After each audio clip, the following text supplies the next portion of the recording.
You can support this show at patreon.com/ASA podcasting. Did I accidentally just do the dirty with a robot? The wasteland is a host of apocalyptic mess as the sole survivor wanders out about to see the rest. Nuclear explosions sending out the gamma rays from deep within the core, frozen atomic waste. From deep within the core, frozen atomic waste. Hello and welcome to the 417th edition of the Fallout Feed. We are the show who compares and contrasts Fallout experiences through a lively roundtable discussion by playing through the same quests with characters who have been randomly assigned drastically different attributes. Welcome everyone. Tonight we are joined by Jess. What's up, Jess? Hey, Andrew. Greets, everybody. And Ray. What's going on, Ray? Yeah, hello. Tonight on the show, we got some gameplay we'll get to off the top, and also some feedback. We are headed off to Fahaba, and we will hear from Eric and Clint, SwearImNormal, Lee, Jeff, Pip-Boy, Steve, and Katherine. I have prepared a game for game time called A Beautiful Day in the Neighborhood, and also some iguana bits, and a shout to go on the way out the door. So let's go ahead and roll straight into it. Jess, did you get a chance to play any Fallout this week? I did. I played a lot of Fallout. Andrew, what is that on your hat? It's a cursive I for the racistly named Indianapolis Indians. Oh, I thought it was a cursive J for... I'm like, why you got a cool-ass cursive J on your hat? It's very J-like. It's a weird font. This is their retro style hat that they wore in the late 70s and early 80s. I purchased this hat last year when at an Indianapolis Indians baseball game, minor league baseball franchise for the Pittsburgh Pirates. Used to be the Cincinnati Reds, but switched hands a decade ago or so. But I've been... I had this hat last year, and I loved it, and I took it to our public pool last summer while, swimming around and such, having a good time with Mo and Tori, and when we went to pack up our stuff and leave, my hat was gone. And so it was my hat. I was wearing it every day. I was nice and broken in and perfectly how I liked it. And it was my favorite thing. My favorite article of clothing I wore literally every day, all the time. I love how guys will get a favorite hat for sure. It's just gone, Then we saw some shady looking teenagers, those darn teens shaking my fist. Wait, you thought the teens took your hat? Yeah, they absolutely did. Oh no! And so my hat was gone for the rest of the summer of the year, and I would go online and they have the snapback hats, but I don't like a snapback hat. I like a fitted hat with it doesn't have any of the openings in the back. It's Old not school. Adjustable. And so you couldn't buy it online, and I didn't. That was near the end of the summer, and their baseball season was over, so I didn't have any more games to go to, and da. So anyway, this was the first game I went to this season so far. There was my job had a company event where they hired out the little picnic area and had hot dogs and stuff. So I took the wife and the boy, and we went down and had a good old time, and I got a new hat. I got the exact replacement hat. I was like, thank God they still have them. Why don't they have them in their online store? I don't know why. It's so maddening, but I know, I'll tell you why right now. It's because they want you to come to the game to spend more money. Right. Yeah. So they're for the fans who actually go. Yeah. So I went to a game last night and got my replacement hat, and I'm just tickled my fancy all about my beautiful hat. I love having that 70s 80s vibe that I like so much. Mm-hmm. But, anyway, thanks for noticing me. You're welcome. It's a great hat. I loved it. And as Lee said in chat, it's not the Jindianapolis Jindians. So it's not a J. It's an I. It is Lee.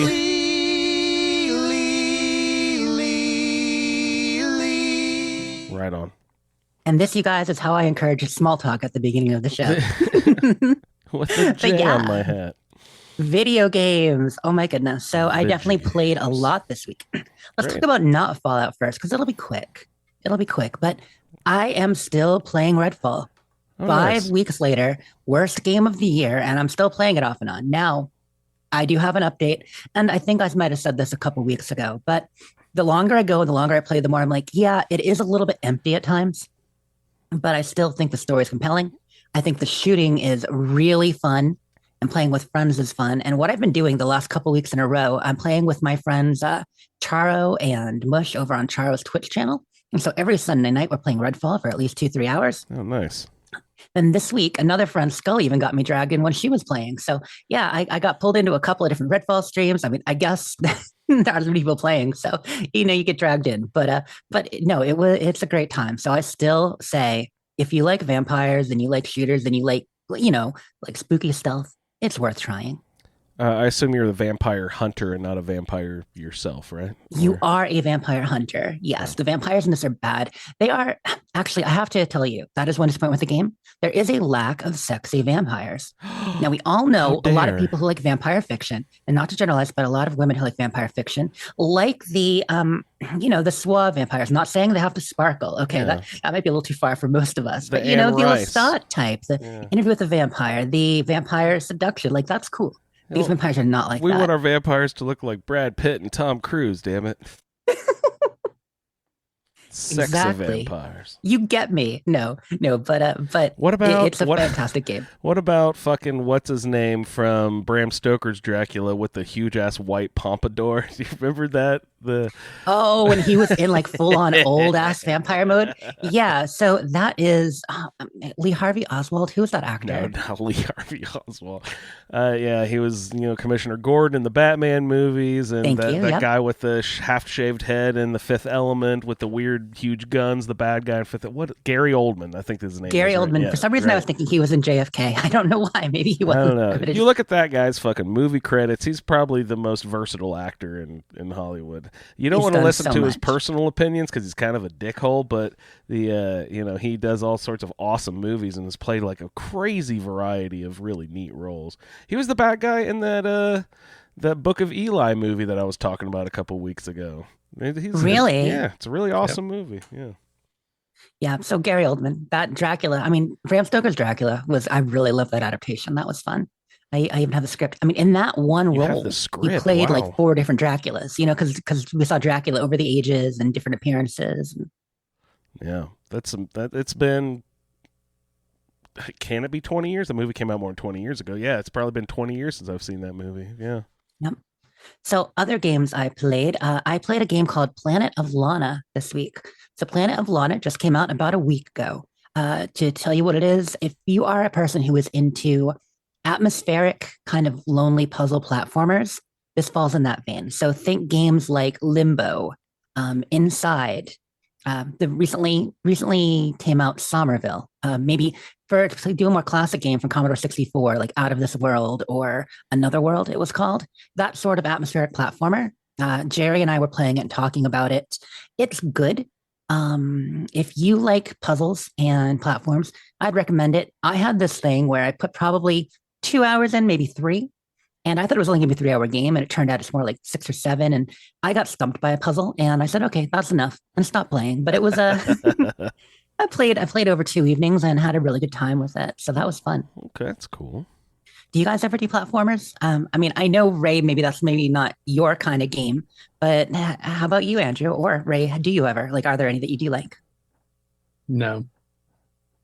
And that's what I figured. I'm not the video game purist here who knows all the different categories. What does platformer actually mean? Is it like side scroller with platforms that you jump onto, sort of thing? That's a 2D platformer, which of course where they all started. But a platform essentially where you're taking a character, often a mascot character, and you're running and jumping and doing things like that from platform to platform, from zone to zone. So Mario is obviously the most popular 2D platformer. One of them. The modern Mario games are great. Mo played through Odyssey not too long ago, so I played a lot with him. That was really fun. But I really like Mario has recently put out new versions of the old style games, which is really, really awesome. And those new are, Super Mario Brothers. They've done a number of those recently in Super Mario Maker. Yeah, and Mo has Mario Maker too, so we've designed levels and stuff. Yes, I love that style of platformer. Yeah, Those are super fun. So that's a 2D platform. And then, of course, Odyssey is like a 3D platformer. Yeah. Other ones, Crash Bandicoot was an early version of a 3D platformer that people love over on the Sony side. Well, You got a bunch of them. And Zelda, like, is lots of jumping to different platforms. Does that count as a platformer? Like, No, there's Zelda, puzzles and stuff in it too, technically, Zelda 2 Adventures of Link, okay, the that second one would be, right. Yeah. had some platform aspects to it, but even then it was more of an RPG. So people consider Zelda an action RPG. It's one of the least RPGs of RPGs, but it's one of those areas where it gets murky, where we know what an RPG is from our standpoint of what we play in computer RPGs. And then these came up on consoles as a different kind of RPG, usually action RPGs, but you're still leveling stuff up, increasing your health, changing your items, doing all that. So yeah, people call Zelda an RPG, but it's on the outskirts, in my opinion. So leveling up is a big aspect of the RPGs. Okay. Yeah, leveling up, skill trees, all that stuff. Speaking of RPGs, Diablo did come out this week officially. Oh, right, yeah. We talked about it a little bit last Friday because I had done the server slam and other friends had done the beta test and all that. So it was out in early access over the weekend. Came out officially on Tuesday. I actually haven't bought it yet. I've got serious FOMO, but I'm putting it off. I'll get there. But it's been awesome seeing people play it. And I can say again from my time with the game and the server slam that it may be one of the best versions of Diablo. Just if you like action RPG, hack and slash, watching the numbers go up, killing things, getting all the loot. Like, honestly, have you played Diablo, Andrew? No, I've not. Is that sort of like one of the top-down, over-the-shoulder type? It is. It is an isometric RPG. So it is third person, which you like. It is isometric, but it's an action. So it's very smooth in the way it moves. Okay. So you're not like, it doesn't have some of the way that isometric can be off-putting to people. No. And enemies are basically loot pinatas. And so are chests. So, you whack them all, you kill them all, and then all these gold coins drop. You open a chest, and literally it's kind of like picture like Fallout Shelter when you open a lunchbox and it goes boo, and you get like the prizes, and it's got that whole casino gambling vibe to it. Chests in Diablo are like that. So you open a chest, and it just treasure comes popping out in your face. Well, in Fallout 4, I have been finding and collecting all the lunch boxes too. Every time you open up, you get a little brrr, like a woohoo sound, and then some item falls out of it. And I'm keep waiting for something valuable to fall out of it, but it's always like Ray said, a plastic fork or something. Yeah, going back, it's funny how memory changes, because in Fallout 4, I remember the lunchboxes in 4 being super special. Like, you found them. And I think now that I'm playing it and looking at what I'm actually getting, I just like the noise. I like the fact it popped open. You got a little bit of confetti and the noise.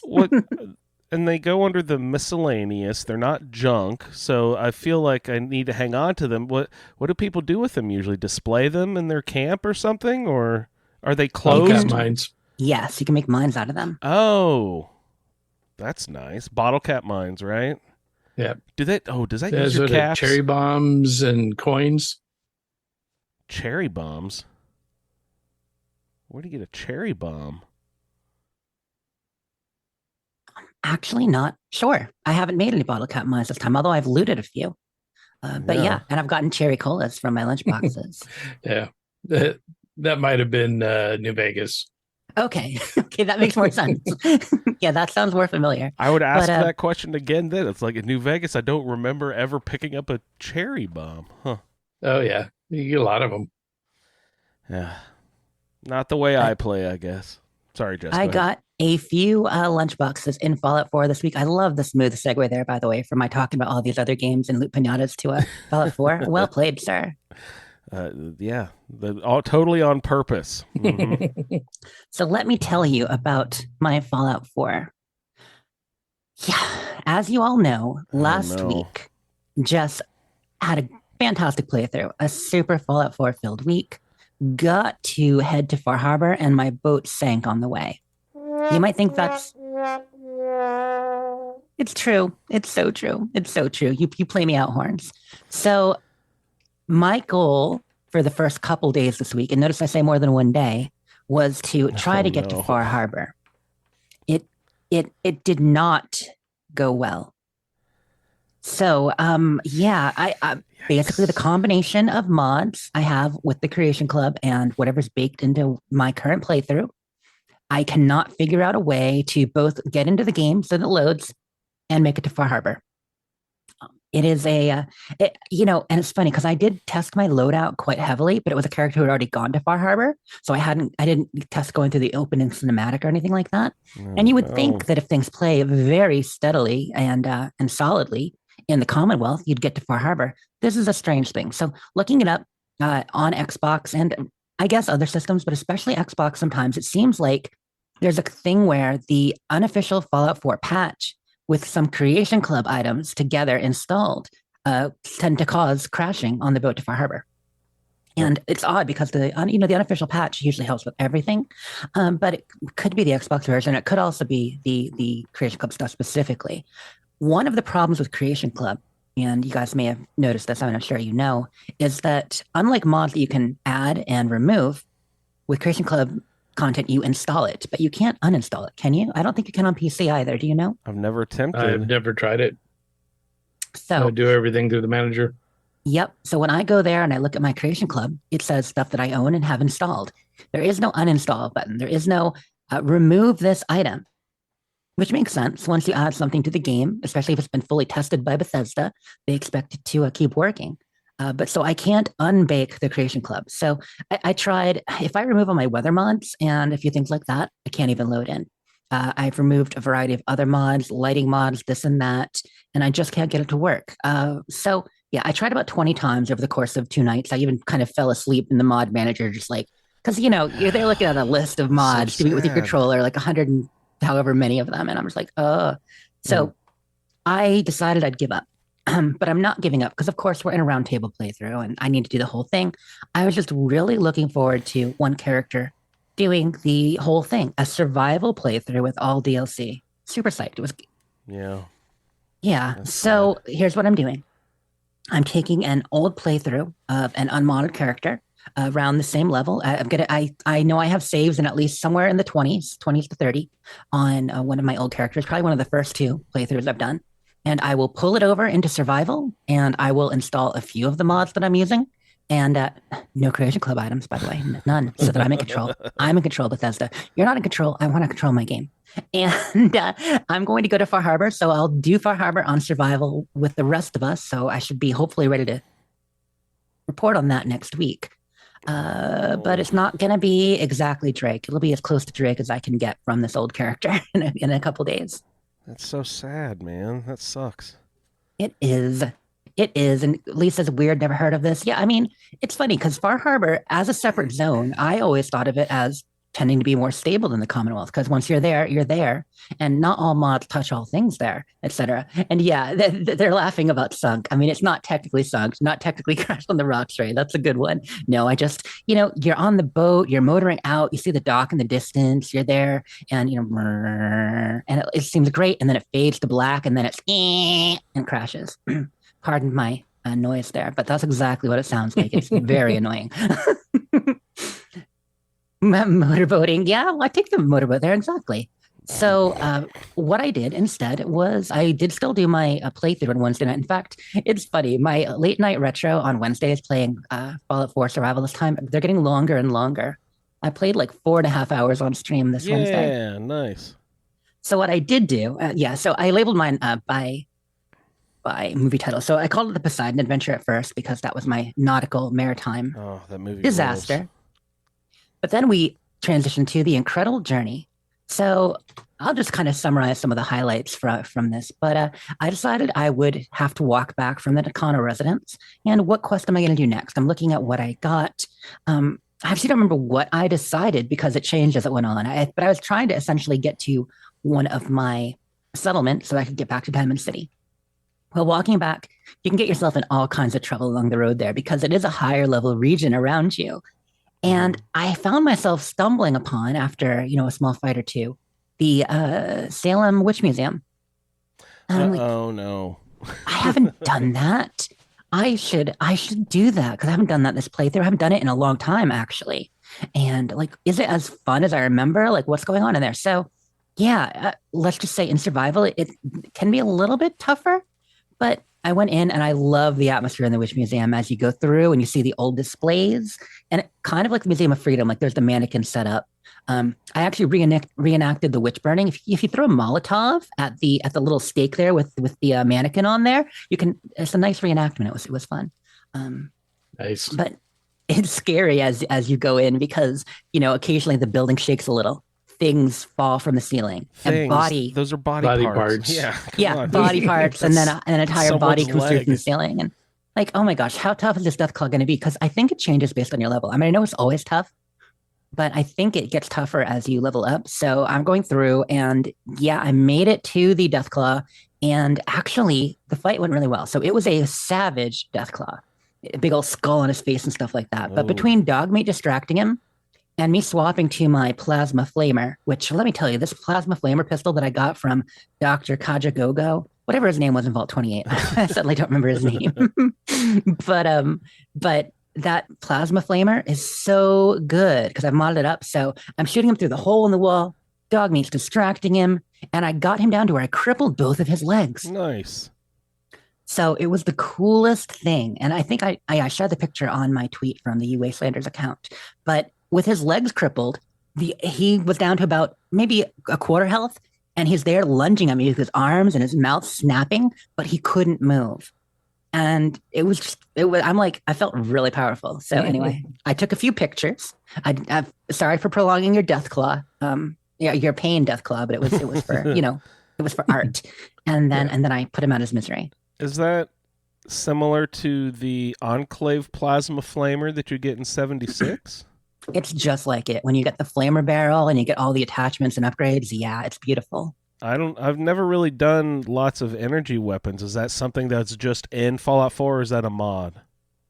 Well, no, it is in Fallout 4 as options, but I don't think we knew how cool it was back then. I'm sure some people did. Yeah. But because this NPC, the doctor in the Vault 28 quest mod, had this gun, and it is a gun that's in the game, but it was modeled a specific way that made it more like a plasma flamer.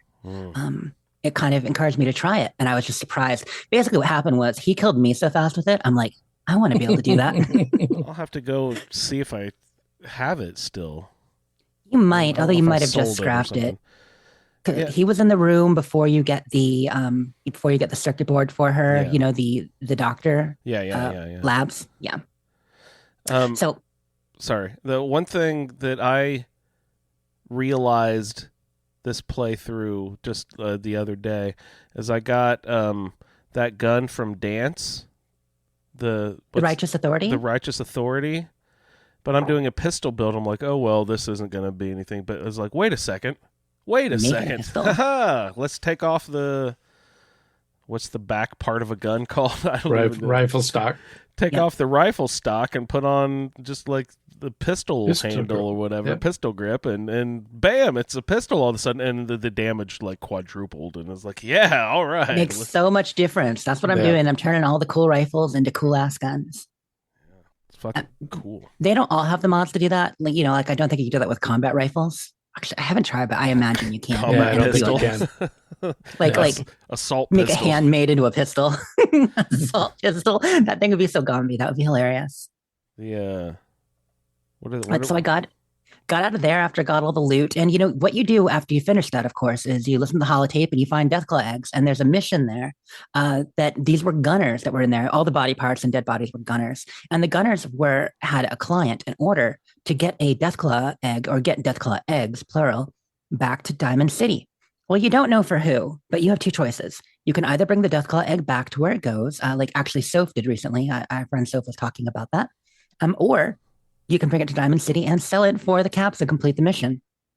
Well, since I didn't have a goal right now, and I'm still figuring out what I'm going to pick back up in survival while on this character while I wait for the next stuff to happen. I'm really just going to do the main playthrough, but there's so many quests to do. Let's be honest. There's so much to do. I said, okay, that's going to be my mission. Make it back to Diamond City with this Deathclaw egg. But of course, when I left the museum, instead of going south to Diamond City, I'm like, well, Salem's right over here. I should explore. So I went up the hill and heard the click-clack of all the Mirelurks, got some great pictures, fought some Mirelurks, met the old man in the house. Is that with what is his Reba name again? and Reba 2? right? Exactly. Yeah, okay. the Rook residence, Mr. Rook there. And he's great. He's a crotchety old guy. He's like, why'd you, get those Mirelurks all activated? Now you got to turn my turrets back on. And it's funny. He's crotchety, Oh yeah. but it's a fun mission. And in survival, those Mirelurk kill claws are tough. Fuck, man. Kind of the theme of the day again is when you're up in an area that's high level for you and you're in survival, even when you're getting tougher. Like I've got my armor up now, I can have a better ballistic weave. I'm doing okay. I don't have your armor, Ray, like your DR, but I'm close. I've gotten up to about 180, 190 DR now, which is pretty great with ballistic weave and stuff. But those kill claws, they will get on you. So I didn't die, but it was really close touch and go. I'm taking the jet every once in a while. I'm taking the Med-X to be able to live. And you get 3 or 4 kill claws. And so you have to jump up on top of a roof and hope they can't get you. And yeah, it's fun. Oh, by the way, I have Nick with me this whole time too, because Deke and I got to max affinity. Which by the way, I don't know if I mentioned last week, but he's my assigned follower. We did get max affinity. I'm still going to work with him on the railroad, but because I was going to Far Harbor, I wanted to bring Nick.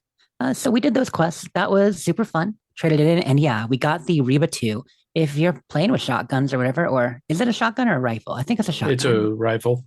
It's a rifle, and it has that cool claw on the back.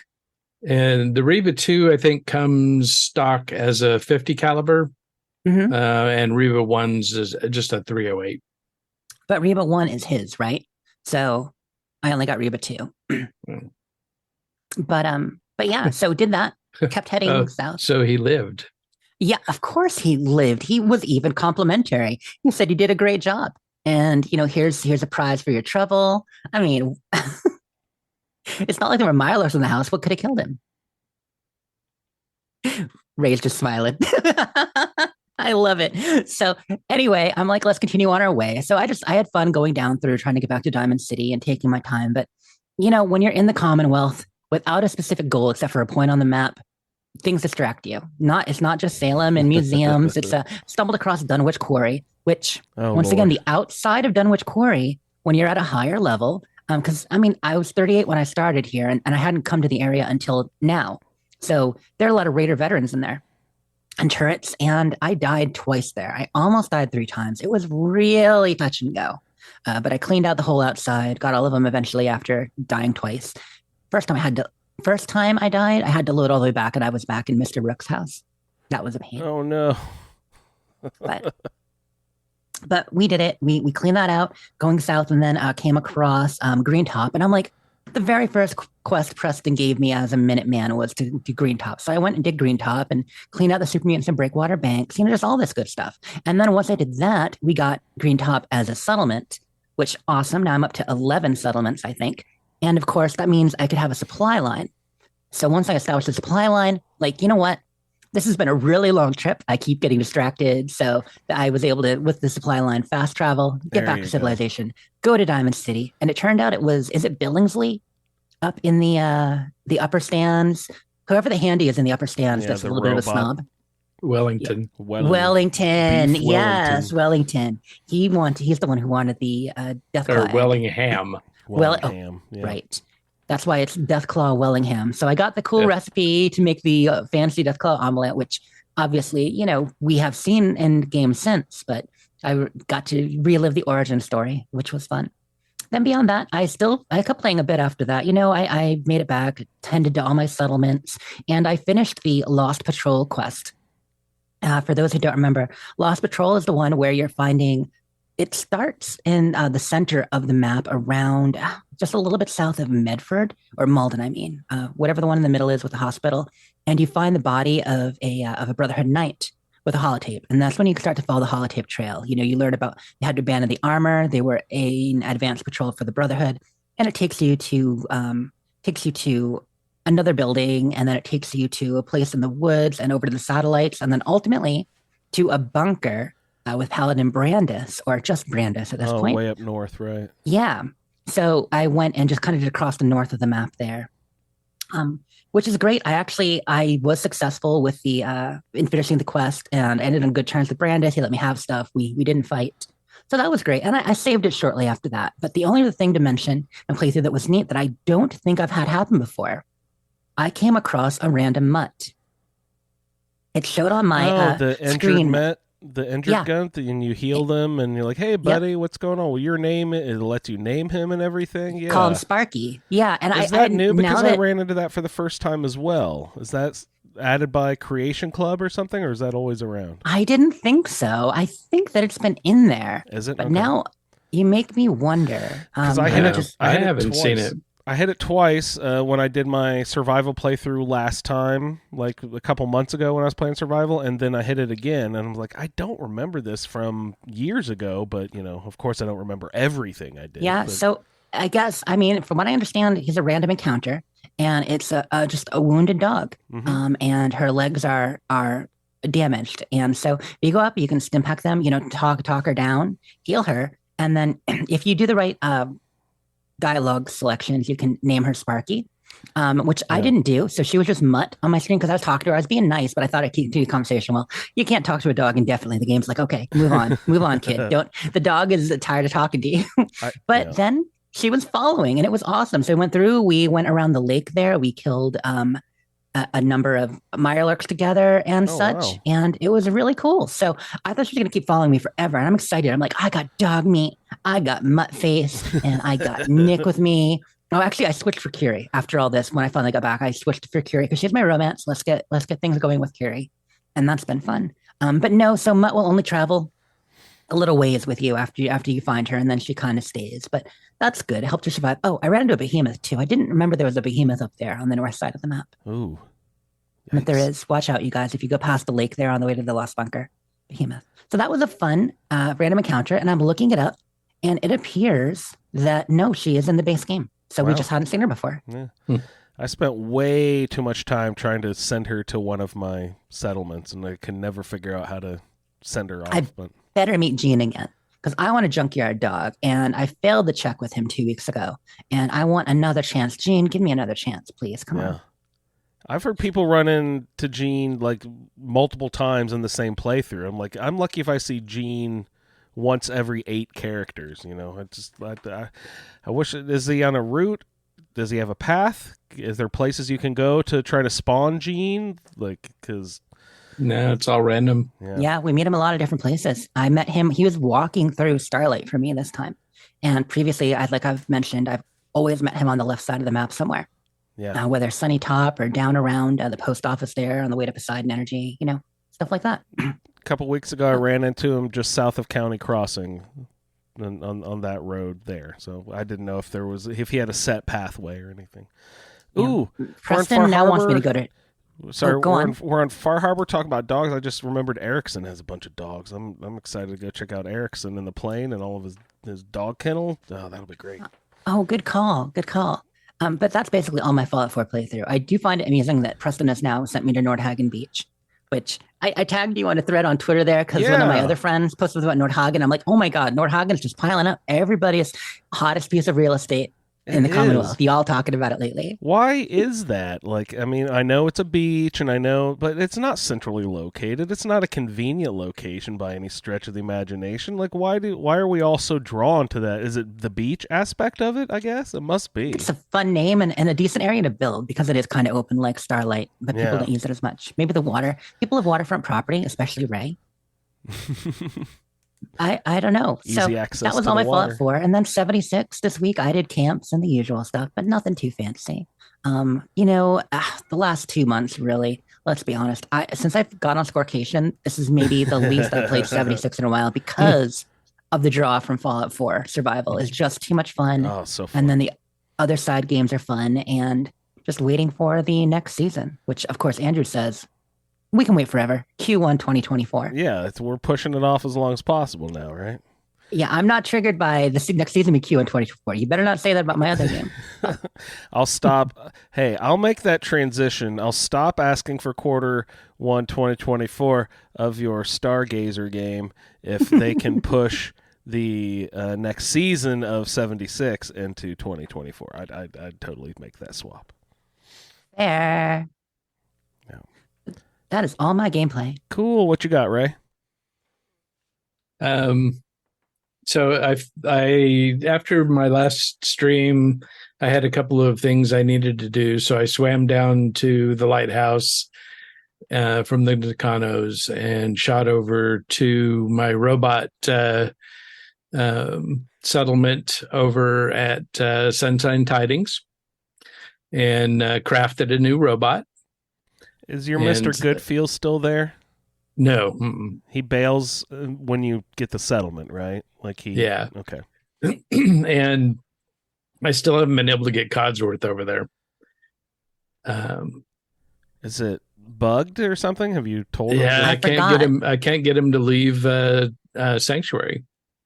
It's so That's weird. right, And it's almost like he wants to, like he already thinks he's assigned to the other place, right? But in Sanctuary, after you've gone back and he's agreed to be your follower, then he roams around Sanctuary. But for me, he is stuck right outside your bedroom window. Tom. And he never leaves that spot. He's like permanently stuck. Yeah. I wonder if you can use, actually, we were talking about it in the Fallout group that you can't really use the console on survival like normal without a mod or a way to make that happen, right?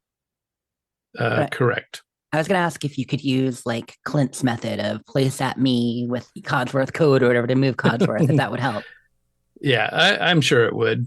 Or at least, yeah, because usually console overrides any other little glitches that you have typically. But I guess I just don't really want him there that bad. Yeah, he's fine. Yeah. He's not your assigned companion or anything. No, it's his loss. He could be hanging with the automatrons, but nope. A robot society. He's missing out so hard, though. Golly. He is. So I got my supply. So I sent him up to the lighthouse and then went up and met him there and made him a supply line to Longfellow's cabin. Mm-hmm. So that's going on. You know how nice it is to be able to fast travel there and not have to sit through that damn boat animation every time? Oh, God. Or even get all the way up to the Nakanos again. Yeah, you don't have to go all the way up to that corner. It's quite far on foot. It's quite far. Yeah. So if anybody ever needs a low-level way to get to the Nakanos, if you go all the way to the top edge of the map and ride that edge all the way over, there's a couple of spots where you have to sneak. There's some blood bugs nearby, but you can sneak past them even without any sneak. And there is a mirelurk just as you get close to the Nakanos. But other than that, it's a free walk over to the Nakanos. You're just trying to get me to walk into Jess's behemoth path. I know you're trying to fool me. That's what I'm wondering. Like You're that trying to behemoth fool that I me. saw there near the edge of the lake. Are they always there? But I do feel on the edge of the map would be good usually. There's another building too. There's a building up near the edge. They're kind of on a cliff. I didn't investigate it. Split up, kind of north of the asylum. Do you know the one I mean? I don't remember what that is. I wish I had investigated it. Linwood? Yeah. No, if you're bumped all the way up to the edge of the map, you skirt past all that stuff. Very cool. But it's even better if you swim.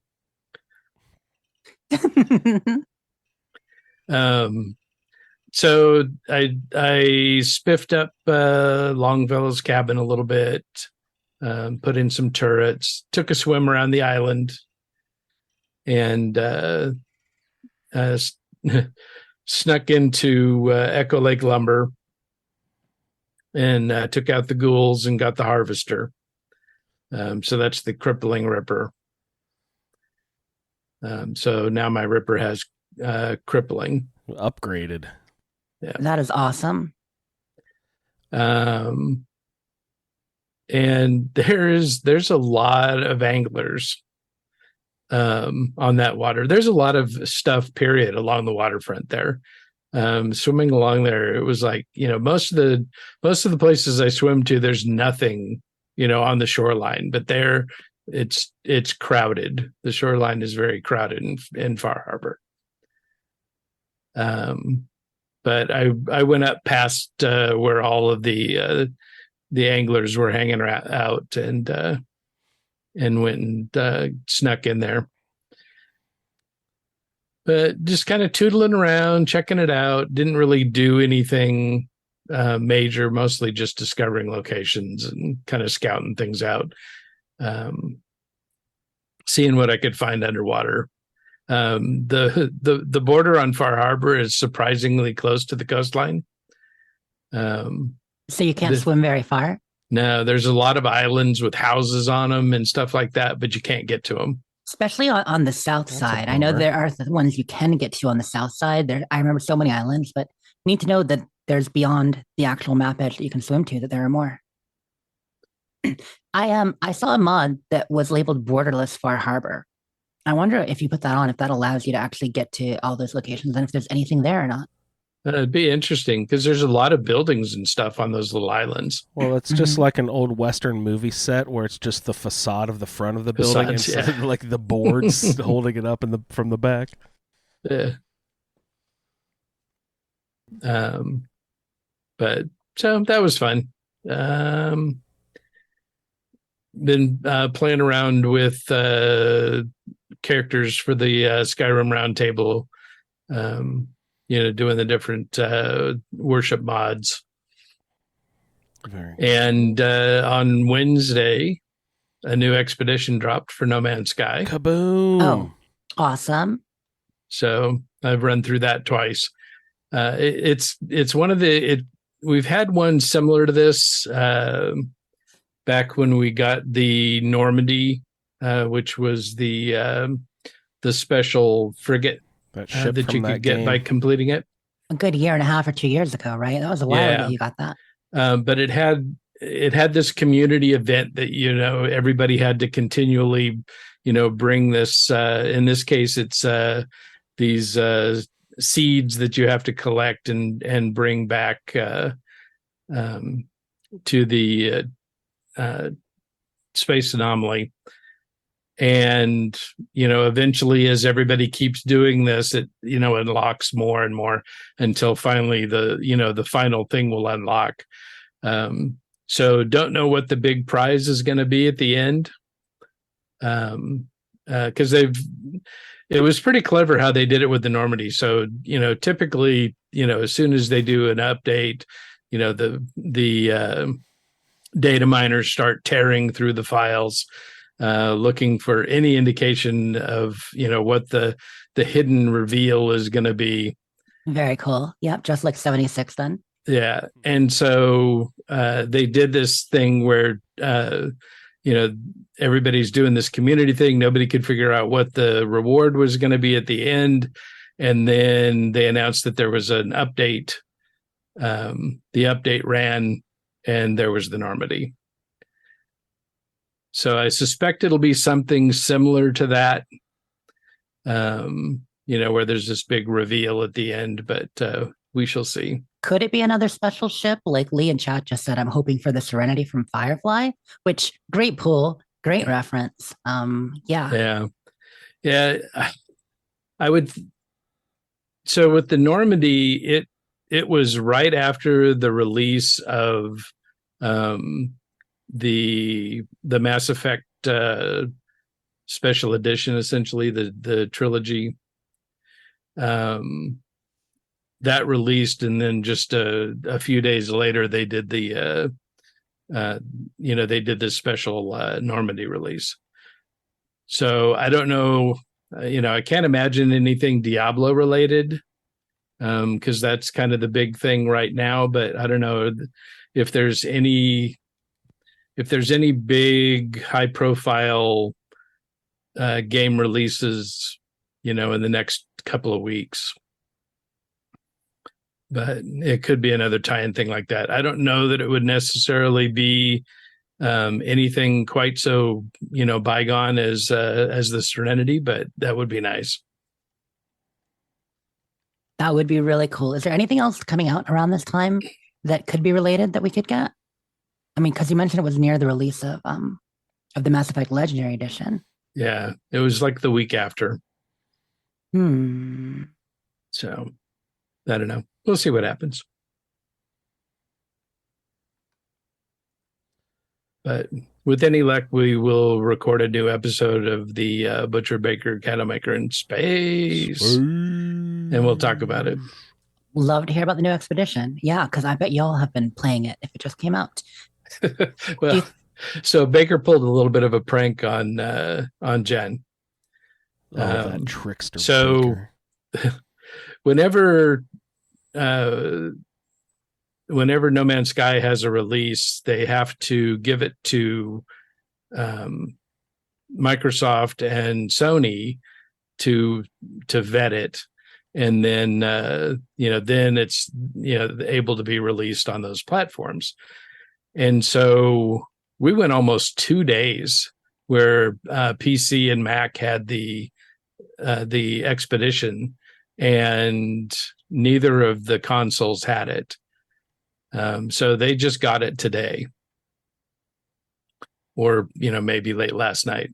So Baker sent a message to Jen letting her know that it was that Sean Murray had tweeted that this was only going to be available on PC and Mac, Master Race rules.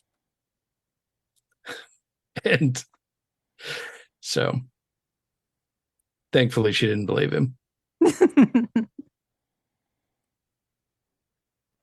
Master Race rules. PC player reference, of course. Of course. Yeah, that's awesome. So Skyrim Roundtable with the Worship, No Man's Sky Expeditions, twice through already. How long is this one? I mean, I didn't really rush it, but it took me probably 5 hours. Okay. Does it? So it's pretty meaty. Definitely a lot to it, and a lot of fun. So, and we've been playing a lot of permadeath over the last couple of months, and so going into a normal mode expedition, it's almost like being in creative mode. That's hilarious. So the expedition is actually easier than regular gameplay at this point, or feels it like a relief. Yeah, well, and a lot like it's going to be for us when we're done with the roundtable and go back to playing Fallout 4 in normal gameplay. Even if you play very hard, it's not as rough as the survival mode. So it's way different. Always having to have supplies on you. The idea that like if you eat and stim things in the wrong order, you still end up hungry and thirsty, even if you've pounded a couple of waters and a couple of steaks. But you took a stim pack, so now you're hungry or thirsty again. Yeah. It definitely survival is rougher, but we're all sticking with it. I think we are all sticking with it. Yeah, for sure. The only reason I might not play survival in the future for a full playthrough would be fast travel. Like if I was doing a run where I just want to do something specific with a goal or to test a mod or something like that, then I might not do survival. But I think beyond that, I'm just really enjoying survival that much. It's just hard as fuck for the first 10, 15 levels, though. I guess we missed that. Is it possible we actually missed things being difficult? I guess. I don't know. Clint's what saying is it's wrong with boring. us? Clint's saying he's bored by it now. Yeah, It's been more of a fun. challenge. Silly Horse has been fun, even with Groundhog Day going on with deaths. Oh my goodness. Well, does that wrap it up for your gameplay, Ray? Any others? No, that was it. Well, mine has taken place mainly over there on Far Harbor. Went over there, like I mentioned last time. Scribe Halen, her item that she made me go fetch for the Brotherhood so I could take the Vertibird ride was on Far Harbor. So I ended up going to, God, I forget the name of the location, but it's a sort of a cave system with a raider encampment outside of it. Lots of ghouls inside. But I went and got her item and then went back to the mainland and gave her item, and then Dance offered a free cab ride in the Vertibird, so I took him up on that. Took a little trip over to the Brotherhood and went up and talked to Captain Lancer guy, whatever his name is, Kells. I forget what his name is. And Captain Tuvok. Captain Yeah, it's Cook. Kells. Lancer Captain Kells. Lancer is a position, right? A rank. What is Lancer? Is that a real rank in today's armed services? A Lancer? When I type Lancer Captain into Google, it comes up with Brotherhood of Steel Hierarchy, Lancer Captain Kells, a Fallout Wiki. What the heck muffins? They didn't say heck muffins, but what the heck muffins is a Lancer Captain? Uh-huh. So I'm starting to think that maybe it is mostly a Fallout thing. Just a Fallout thing? Okay. So Lance Corporal is the military rank. Lance Corporal. And is that a reference to the old horseback riding weapon, the lance? Does it have something to do with that? That's so weird. I know nothing of military life. So I went and talked to him, and I told him, oh, hey, there's an encampment of synths over in Far Harbor. And he did not really seem to care. He's like, okay, keep me updated on that. And nothing else really came of that. So I assume I need to go back and talk to him more after I've...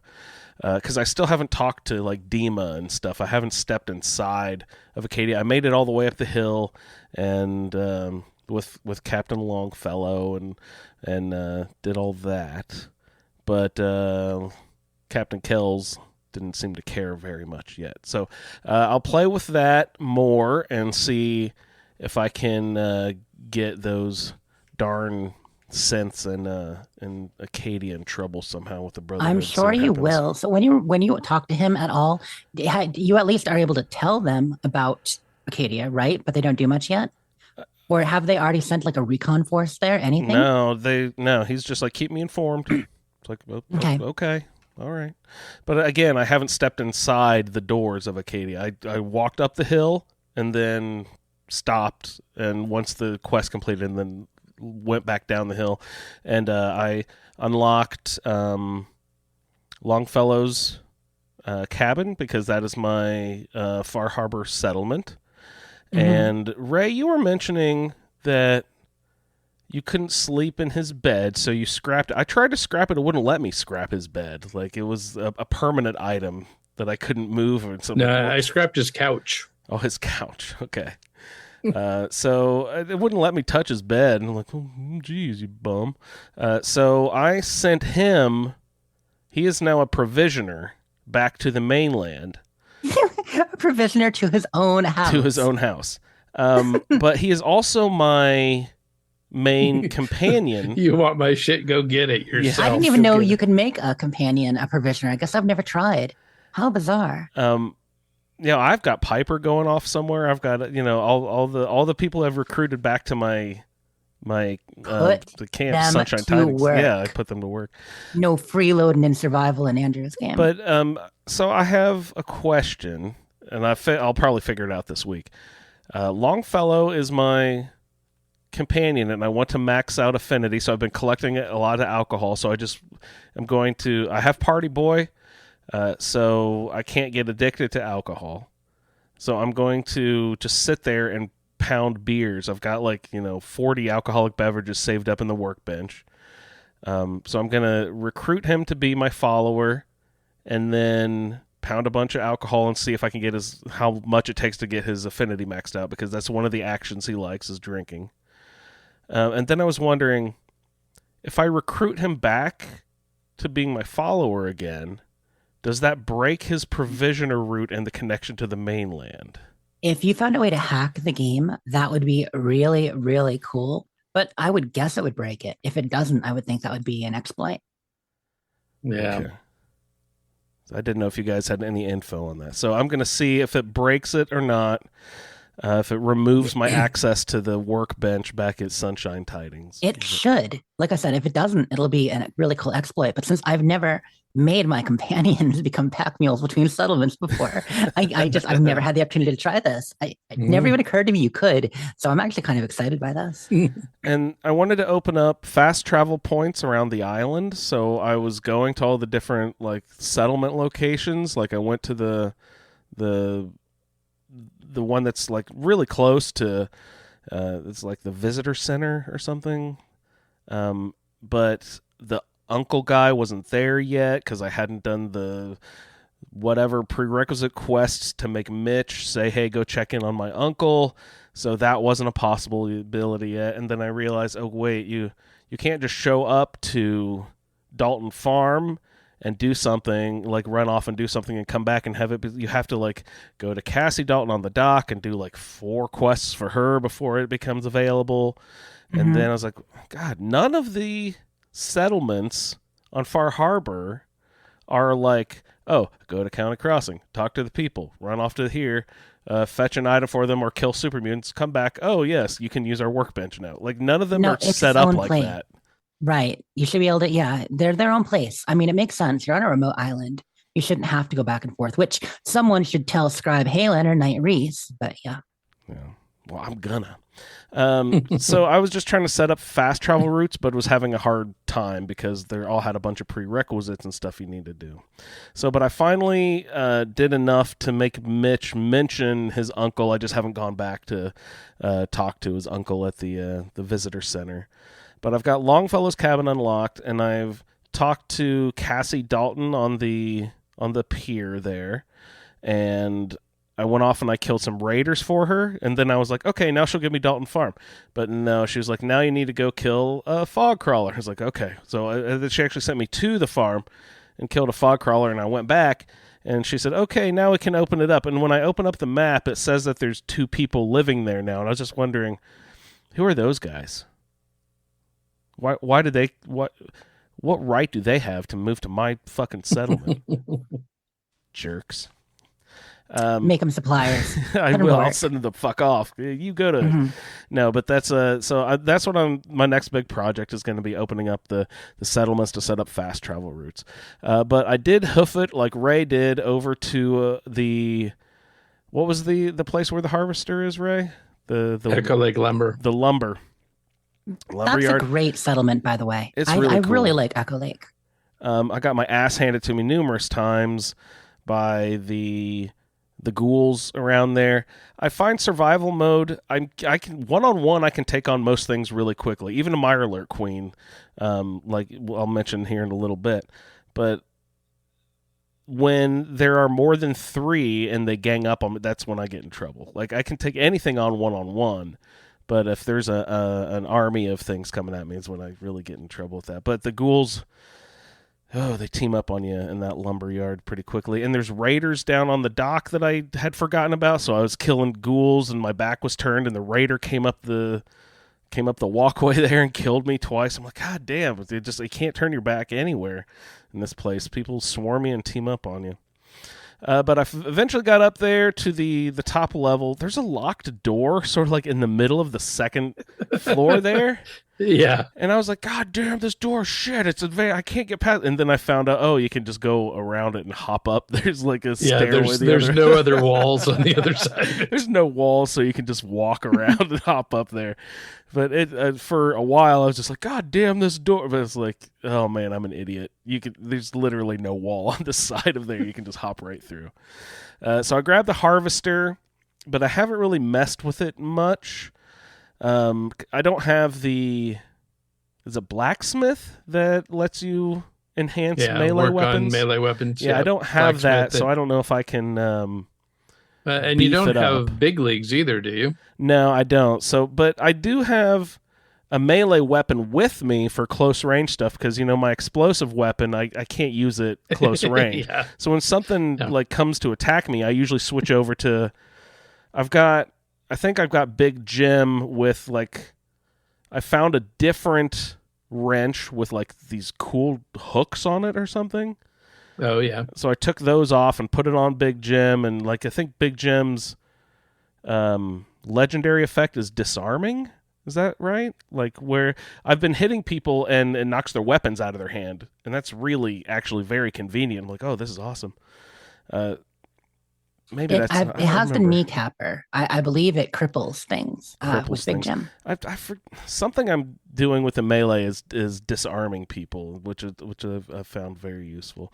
But I'm thinking about switching over from my melee close range weapon to be the harvester, just because it's super fun. But I'll have to see if I have a few extra points here and there to invest in blacksmith or more strength if I need strength to get up there. What level of strength is blacksmith? 4 or 5. It's not that high up, right? Okay. Yeah, I think it might be 5. All right. I can probably get up to that. Also, I went to the doctor there. I forget his name, on the pier. He sent me off to do the captain's dance, which you chuck some meat in the water and you get the... I forgot about that. Yeah. You get some mirelurks that pop up out of the water, and then a mirelurk queen pops up out of the water. And I went back and he gave me a captain's hat, which that hat gives you, I think, movement speed, maybe? But I'm like, shit, I've got my 2 endurance cap. Now I need to start making the decision. Just like last week, I had the decision. Deb at Bunker Hill has a leg piece that increases movement speed by 10%. Right. Yep. But I have an unyielding leg, which, if you get hit twice in survival, you're already down pretty low, so you get those 3.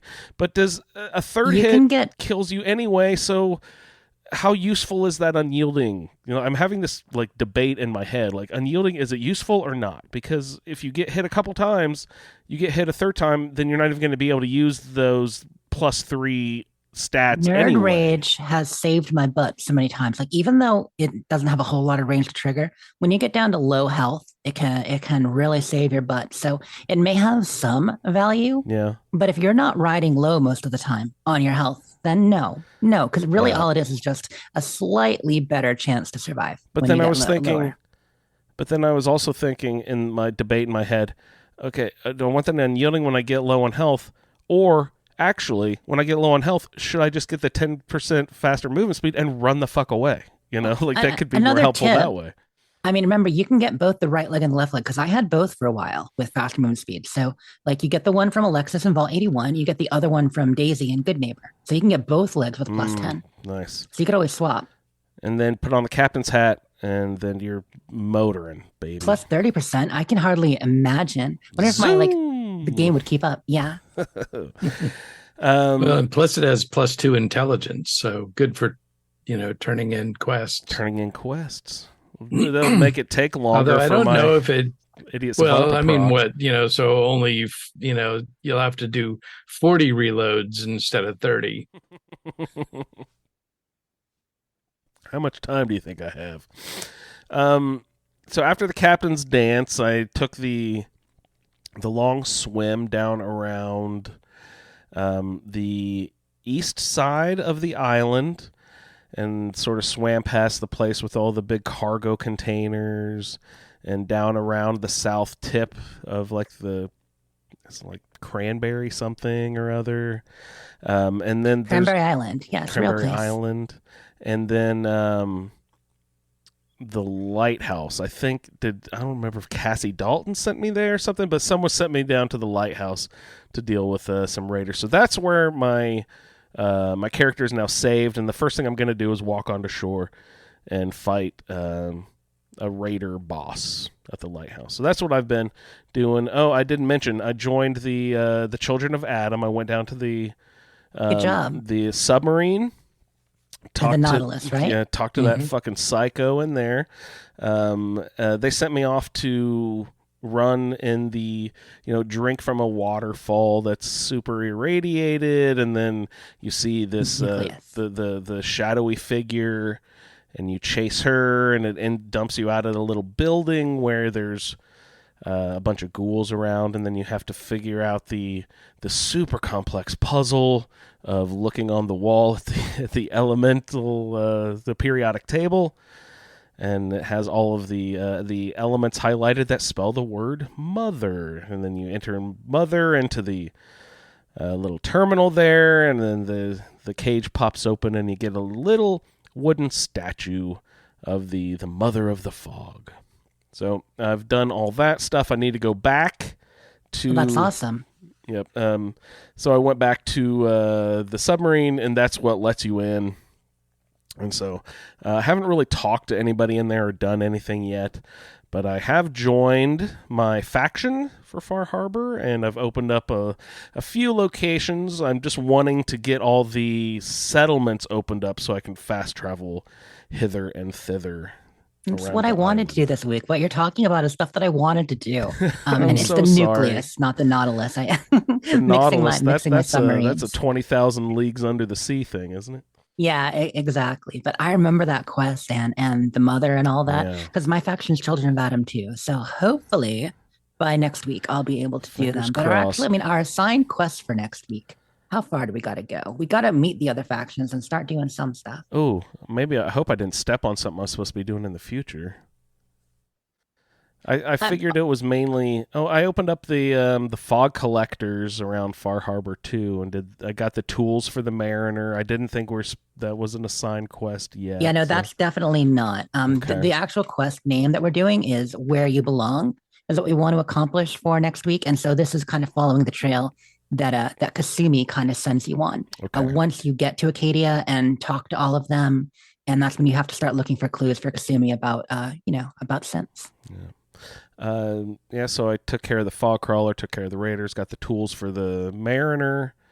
That's over there, sort of near the lumberyard thing that Ray was mentioning. And, talk to Mitch. I'm going to go talk to Mitch's uncle. But before that, I have to get rid of these guys down here at the South Lighthouse there. That's where I've left my character. So that was my gameplay. Lots of Fallout 4. I keep meaning to log into 76 to look at the atomic shot, but I keep not doing it because I don't want. It's been so good. Like really? We've had some weeks without things, but I mean, what's the point of grid items if you're not playing? So don't worry about it. You're not missing anything. Well, I logged in and got all that bowling stuff a couple weeks ago, so worth it. Yeah, I need to log in and see what's fresh, see what's new. But that was my gameplay, so let's get into a little bit of your guys' gameplay. As we dance in the air, we make feedback. Hello, fellow Wastelanders. Eric, aka Sulior here, and back again with another feedback. I'm going to try and keep this one a little bit shorter, but we'll see how this goes. Again, there's a lot. Maybe I should start doing weekly updates instead of bi-weekly updates. But, let's get into it. So I did infiltrate the Institute, and I was able to convince Dr. Lee to leave the Institute to return to the Brotherhood of Steel. So that was good. I was originally going to get Dr. Virgil's research for him, but that would have included or involved taking on a bunch of laser turrets and an assaultron. I said, hell with that. I'm not messing with that. So I just left that there. I learned about Liberty Prime. I actually did a little bit with that. I haven't gone back into the Glowing Sea for whatever it is they want me to get out of some random cave in the Glowing Sea. Not dealing with that right now either. I was able to upgrade my Xbox to a Series S. So I do have a Series S now. Still having a little bit of crashing and freezing, but I don't think it's been as bad, so it has helped a little bit. I just gotta keep away from downtown Boston. I'm really hoping that we get a next-gen upgrade announcement during this presentation here that will happen very, very shortly. So I took a vertibird to Sanctuary, did a little bit of building there, built a radio beacon, and had some settlers show up, so I can now set up my caravan, purveyors, finally, fast travel to the Starlight Drive-In, cleared out the cars, built a little bit there, and then took another vertibird to the Slog, and I unlocked the Coastal Cottage.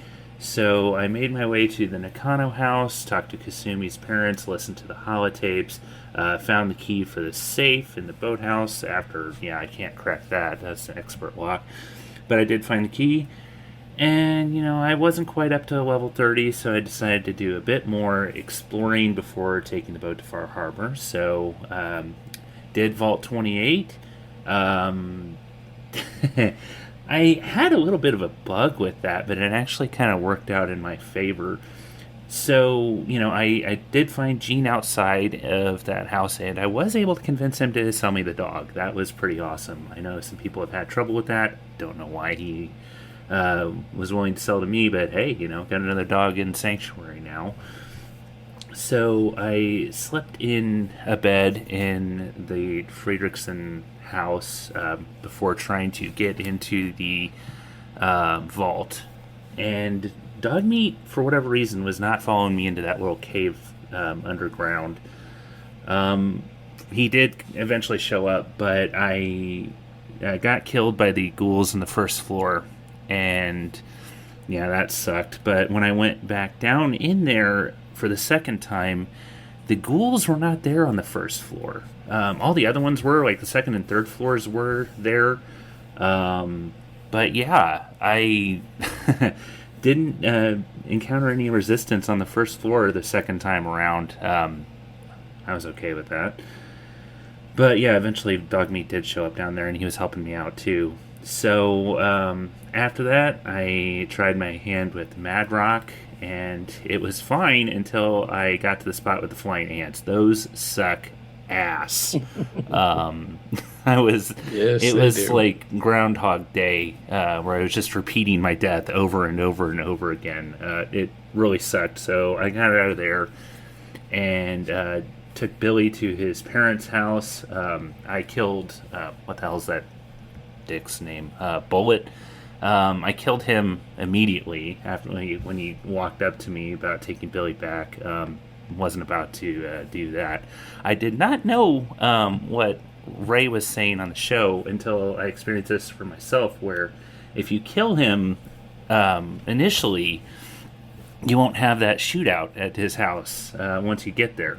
So that was a pleasant surprise. But yeah, on my way taking Billy to his house in Quincy, or right outside of Quincy, I kept getting killed by the raiders along the way. So again, Groundhog Day, dying over and over and over again. And the cat apparently wants to say hi. But yeah, I was very glad to not have that shootout there. So after I did that, I decided to do a bit more building. So I went to the Starlight Drive-In, built a little bit there, built up a little bit in Sanctuary. Jess was actually watching this, and I think I gave her a heart attack about 3 different times with my lack of building skills. But it was a learning experience. It's a little bit different building in Fallout 4 than building in 76, and this was the most I've never really built in Fallout 4 before, but got a couple of crappy looking 2-story shacks now, so I had to redo one because the gaps were driving me nuts. Anyway, yeah, I decided to take some more settlements. I finally finished the Green Top quest that had been plaguing me since the beginning of this playthrough. I thought it was kind of weird that with Green Top, it sent me to Dunwich Borers, that quarry there, which that's right next to the slug. Why didn't the slug send me there? Thought that was kind of weird. I took Taffington Boathouse for Somerville. I failed Oberlin because that was a kidnapping quest, but I did get a second chance to do that, and that turned into taking out some nearby super mutants. So I did that one. And then I played through Raider Prom. That was pretty short, but it was fun.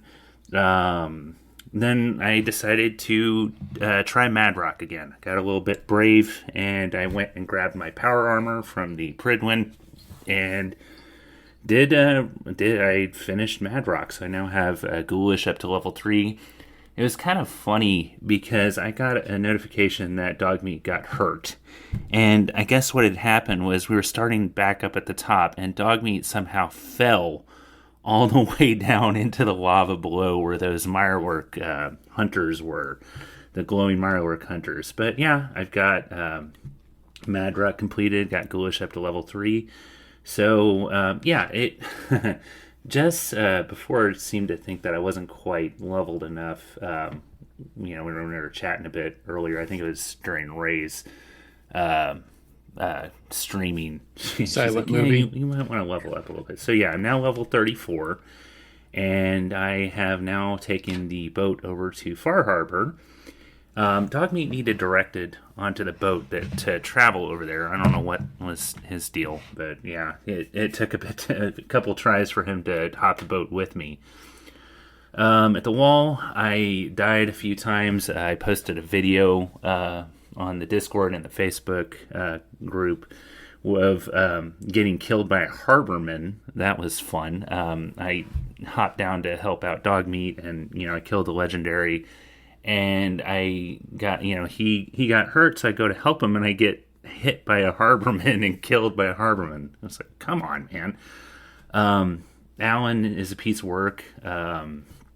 I went and talked to him afterward, and he was being himself. And I'm like, I did I saved your ass's speech check, which that worked. And he's like, yeah, you did help us there, but if you're here to do anything else, just turn your ass around and get back to where you came from.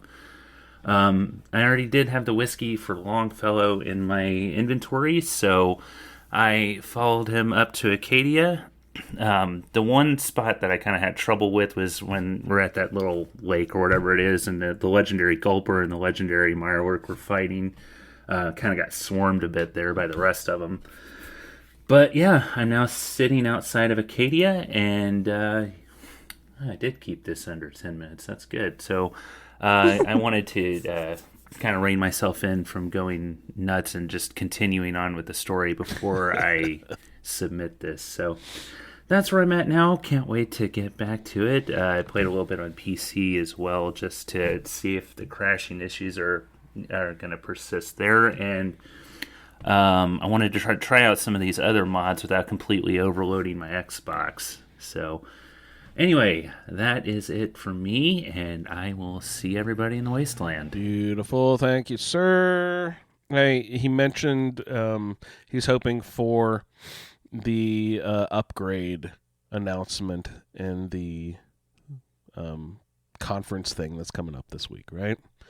Yeah, that would be wonderful. Will saves migrate over? That is a fantastic question. That's a $20 question, because if it is an upgrade in place, like Anniversary Edition or something, then yes. But we didn't migrate from old RIM to new RIM when we went to SE, right? That was a new. Yep. Yeah, and it's That's more a whole likely to new be like install. that, I would think. Okay. So if it's only a graphical upgrade, an upgrade in place, then yeah, but I don't know. That was the first thing that popped in my head when we mentioned, like, oh yeah, we might get an announcement. We might get a new thing. But it's like, oh, I don't want to start over. It's true though. It's true though. We might. I love the idea of it coming out for, say, Bombs Drop Day in October, like we're talking about, or something. I mean, we still don't know. We don't know when the TV show is coming out. We don't know, when the next gen patch, but it would be awesome. I call it patch, but next gen version. It would be really great if we could find out on Sunday, 1 p.m. Eastern, Xbox Showcase, followed by Starfield Direct, probably around 2:30 Eastern. I wonder what Jess is doing this weekend. Jess is fully booked. She's gonna have podcasts and commentary and streams and YouTube presentations and everything going on. I can already tell. He said he had trouble getting Dogmeat onto the boat. If you just go, won't Dogmeat just sort of pop up anyway? You don't gotta to tell your dog to get on the boat. He'll show up, right? He'll swim the long swim. He'll get over there. Yeah, Clint in chat mentioned companions will often not get in the boat, but do reappear when you arrive. Kind of like an elevator. You pop into an elevator, you're coasting along, you're like, oh, where's Dogmeat? And then boop, pops in next to you. The companion So they don't just follow right next to you? Yeah, and then they block your Doggy path. paddle. Oh, it's weird. I have no frame of reference. I've always found it strange the difference between Skyrim followers and Fallout 4 followers. And the Skyrim, you could lose followers, and they're in a cave somewhere, and like, oh no, shit. But in Fallout 4, it's like sometimes I'm looking for my cat, and I turn around. It's like, oh, I wonder where he is, and it just like you just need to turn your back, and he'll be there. You know what I mean? Like he hasn't been around in a few minutes, but like they just pop up. You know what I mean? Like there's something in their scripting that just makes them magically disappear from wherever they get stuck and appear right behind you again. If they're stuck long enough or get far enough away, they'll teleport. Yeah, that's interesting. Of course, that's every time except for when, they actually get lost on you, which every once in a while does happen, as we know. Yeah. And the Harborman death, that was hilarious. That sucks that a Harborman had to kill you, Eric. I'm sorry. I also want to say congratulations on going back and finishing Mad Rock. Those flying ants, we talked about them a bit last week, and when we talked through Mad Rock, I mean, it's just difficult, just rough. So congrats on finishing that. His building, it wasn't that bad. It wasn't that bad. I was just a little stressed, but he did fine. There are 4 walls and a roof. That's perfect. Mm-hmm. My cat meat also fell off the top. It didn't land in the lava down below, but fell off the top floor of the Mad Rock place too. I had to run all the way down and stem pack them. Careful of your pets, you guys. They can fall off high ledges in that place. All right. Thank you, Solior. Everyone, please go listen to his Fallout podcast, Tapes from the Wastes. Check it out. Next up, we've got Clint. Hey, Clint. G'day. Clint from Brisbane again. There are lessons to be learned here in this dangerous Commonwealth. Actions, or even inactions, have consequences that can get people killed. Now, Peterson's had a comparatively easy time of it in the Commonwealth, able to talk her way around many conflicts with her high charisma, good looks, and apparent lack of knowledge how zippers work. When Peterson finished reading Kellogg's memories in the memory den, Nick mentioned that they should go see Ellie, as there are some backlog cases to be dealt with. So after making sure some of her settlements can take care of themselves, Peterson went to the agency, where Ellie gave her a missing persons case where a teenage girl had gone missing. Nick kind of remembered the father from a previous encounter, but him tagging along would be too many. Peterson already had the best fighter in the Commonwealth, Curie, as well as the doc to take care of her medical needs. So the trio headed off to the Nakano residence. There were a few more settlements in the east that needed shoring up, so it took a couple of days with visits to Jamaica Plain and out past that pesky fridge that keeps asking you to open it, not fallen for that trap. For a quick refreshing swim to Nordhagen Beach and then on to an overnight stay at Croup Manor. Next morning were visits to Kingsport Lighthouse and a final sleep at Coastal Cottage, because she didn't know where the next bed might be. The Nakanos were quite distraught at the disappearance of their daughter Kasumi, but with a little detective work, Peterson discovered she had taken a boat to an island up north called Far Harbour. It seemed someone had contacted her by radio and convinced her she was a synth. Peterson assured the Nakanos that she would find Kasumi and bring her back safe and sound. So it was all aboard Kenji's magic boat to arrive late at night in the distant harbour. It's worth mentioning here that I've been assigned the harbour men as a faction and Dalton Farm as a settlement, so Peterson will take the side of the Far Harbour in any conflict that may arise. She immediately got in their good books a little by helping out with repelling an attack by some of the island's monsters, so off to a good start. Captain Avery remembered Kasumi passing through on her way to a place called Arcadia, but Peterson would need a guide to get her there. She recommended old Longfellow for the job. Avery also mentioned that it would be a good idea to help out some of the Far Harbour people as well, mentioning Cassie, Mitch, the mariner and small Bertha. Well, that was a bit much, and Peterson was on a mission, so helping them out would have to come later. Yeah, as I said, inaction. She found old Longfellow at the pub and, using her charisma to convince him, and away they went up the hill to Arcadia, meeting up with a few more of the island's monsters on the way.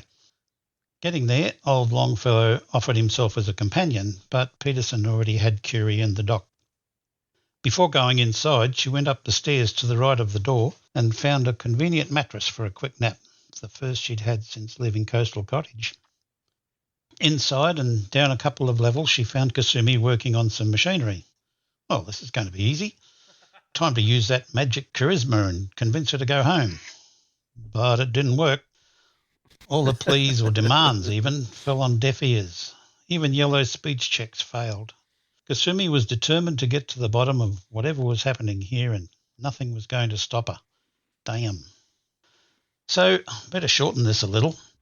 Peterson had to go up and confront Dima, the high charisma help there, then go to the Children of Atom stronghold and pretend to join doing that run through the fog, find a way to the submarine command centre, work through Dima's puzzle, go to the Vim factory and dig up evidence of Dima's foul deed. Oh, that was a lot of work. But she managed to find beds in the submarine amongst the zealots and in the tunnels leading to the command centre, and having a good crew helped her get through it all. Then it was time to confront Dima again, and again with her good charisma, convinced him to give himself up to the people of Far Harbour. Back down the mountain, and Dima was already there. The crowd passed judgment on him, and Alan then stirred up the crowd, saying they should go and kill all the remaining synths in Arcadia. It's here where Peterson's high charisma failed. She had a supplied level 9, wore a +2 outfit and +1 glasses and hat for a total of 13, but still could not pass the red speech check. And all of the townsfolk went up the hill and killed off everyone in Arcadia. Oh, no. Peterson didn't want to get involved with this, but she went up there anyway and raced downstairs to find Kasumi and get her out. But again, failure. Oh, no. Kasumi was hostile and began shooting at Peterson on sight. At about half health, Peterson had no choice but to take her out. Once the rest of the fight was over and all the synths dead, Alan and the rest of the harbourmen congratulated Peterson on a good work, but she took no solace. She now has to go back and face Kasumi's parents. Well, that's as far as I've got in the game. Not sure where to go from here. Maybe Peterson should have heeded Captain Avery's plea to help the Far Harbour people, and a few may have taken her side after Dima's judgment. One thing, I look back at my saves and there is one there where Peterson is still arriving by boat. Now, should I redo the whole thing or have Peterson go back and face the music? Haven't decided yet, but I'll let you know when next we meet in the wasteland. All right, Clint. It sounds like he did the next... well, the good news is he doesn't have to do anything again until August 4th. I was going to say, it looks like he did the next 2 months worth of quests there by killing Dima and all that. But I'm surprised with the +13 that he still couldn't convince anyone. That's crazy to me. It seems like once you hit the threshold of 10, that everything should be automatic. And I know that's not how it works, but you know what I mean? He had all the clothing and everything, and probably took beverages or whatever, and +13. Yeah, good lord. There's always a percentage chance, but yeah, I don't know. It's and sorry. Yeah, sometimes you just have to go with the flow. You know how the game is expecting certain parameters to be met in order to succeed, no matter how good of a check you got. And he mentioned he took a nap before he got on the boat, but then did all that shit before he found a mattress halfway up the mountain. It's like, gee, many Christmas. I would have died 4 times and had to reload and go back and make the trip again and again and reload that damn boat animation. That boat animation takes way too long. The first time you do it, you're like, wow, this is awesome. Yeah, it's so cool, right? And then after the 4th time, you're like, Jesus Christ, this thing takes forever. Yeah. Yeah, so in chat, Clint says that if you don't help the locals, you won't succeed the check. Oh, at all. It's impossible. Okay. So helping the locals means doing Cassie Dalton's things and getting the tools for the Mariner. Yeah. What is the little stuff. Bertha quest? I haven't talked to her That's yet. Echo Lake Lumber. Oh, wait. I've already been there. What is... it's where she wants you to go clear it out. Is it her Ripper? So that people can live there. She's like, give me my Ripper back. Yeah. All right. So if I've already cleared it out, will she do that annoying thing where oh, I've already cleared it out? Actually, no, we've reloaded it. There's fresh ghouls there for you to go back again. Yeah, I'm not sure. All right. So I'll check in with Big I almost called her Big Bertha, Little Bertha, and see what's going on there. Clint, that's quite a bit of feedback. You spent a lot of time. Oh, you went down to the Vim factory and everything. Yeah, that's awesome. I mean, that's part of it if you're following that much of the main story. And he's only 2 feedbacks ahead. Like, it's not that far ahead. And it would be interesting to see it from a different standpoint if he tries it differently. But I mean, that's quite the story. I'm sure he will. If you know Clint at all, he'll play it 8 different ways if he can. Isn't there some cool power armor down at the Vim factory? I remember something. Is there legendary? There is a set of Vim power armor, but I think it's up near Dalton Farm. Well, yeah, I actually found that. That's on a truck just north of the visitor center. And then there's another set actually inside the factory, if I remember right. Are they both like sort of that bright green or neon yellow sort of color? Yeah. Okay. Vim colored, yeah. Yeah. Like Mountain I love Dew. that power armor. Very, cool. very cool to display. Yeah. Right on, Clint. Awesome. Thank you, sir. And it's convenient to have power armor on the island instead of having to bring it with you. The one at the factory is red, Clint says. Oh, nice. Interesting. So it's like a Nuka-Cola one, except for Vim. Haha. Very cool. Clint will be on the show here in, I don't have the schedule in front of me, in a few weeks, I believe. But Clint is scheduled to hop on and discuss his gameplay live here before too long. Looking forward to that. Always a good time to have Clint on. Thanks again, Clint, for your feedback, and hopefully we'll hear from you again soon. Coming up next, we have Swirl. Hey everyone, SwearImNormal here. So I'm going to keep this pretty short. I didn't have much of a chance to play recently. I finally went down to take the castle, which went a whole heck of a lot easier than I was expecting. Took the queen down fairly quickly, no casualties on my side, cleared out the mirelurks and the eggs and all that. Ran around a little bit collecting magazines, and then headed back to Diamond City to start the Far Harbor questline. Made my way up to the Nakano residence, and it was at this point I realized that I had forgotten to take Nick with me. However, I was streaming on Twitch at the time, so I didn't want to run all the way back down to Diamond City to pick him up and then run all the way back. So I'm going to pick him up later before getting too far into the main quest line. I took the boat into Far Harbor and helped defend the hull, which I died at, not due to the gulpers or the anglers or anything, but to Captain Avery, I'm pretty sure. These bastards. I don't know if it's because I accidentally hit one of the harbormen or if Piper hit one of the harbormen or what happened. But yeah, I died due to friendly fire, which gave me a mini heart attack because I realized I had not saved since before the Nakano residence. Oh no. However, I learned that it autosaves when you're making your way from the mainland to Far Harbor. So I started right then and there, all good to go. Defended the hull successfully this time, and then convinced Longfellow to take me to Acadia without giving him the bottle of whiskey, which means more for me, as my character is a high-functioning alcoholic at this point. Party but got boy. to Acadia safely, no worries. I did, like I mentioned earlier, I did do this final bit on stream. So I'm streaming on Twitch now, just started fairly recently. I'm SwearImNormal. No caps, no spaces, no punctuation. So come check it out. I will definitely be doing more of that in the coming months. But yeah, that's about all I had. Like I said, I didn't get a chance to do too much. Yeah. See you in the wasteland.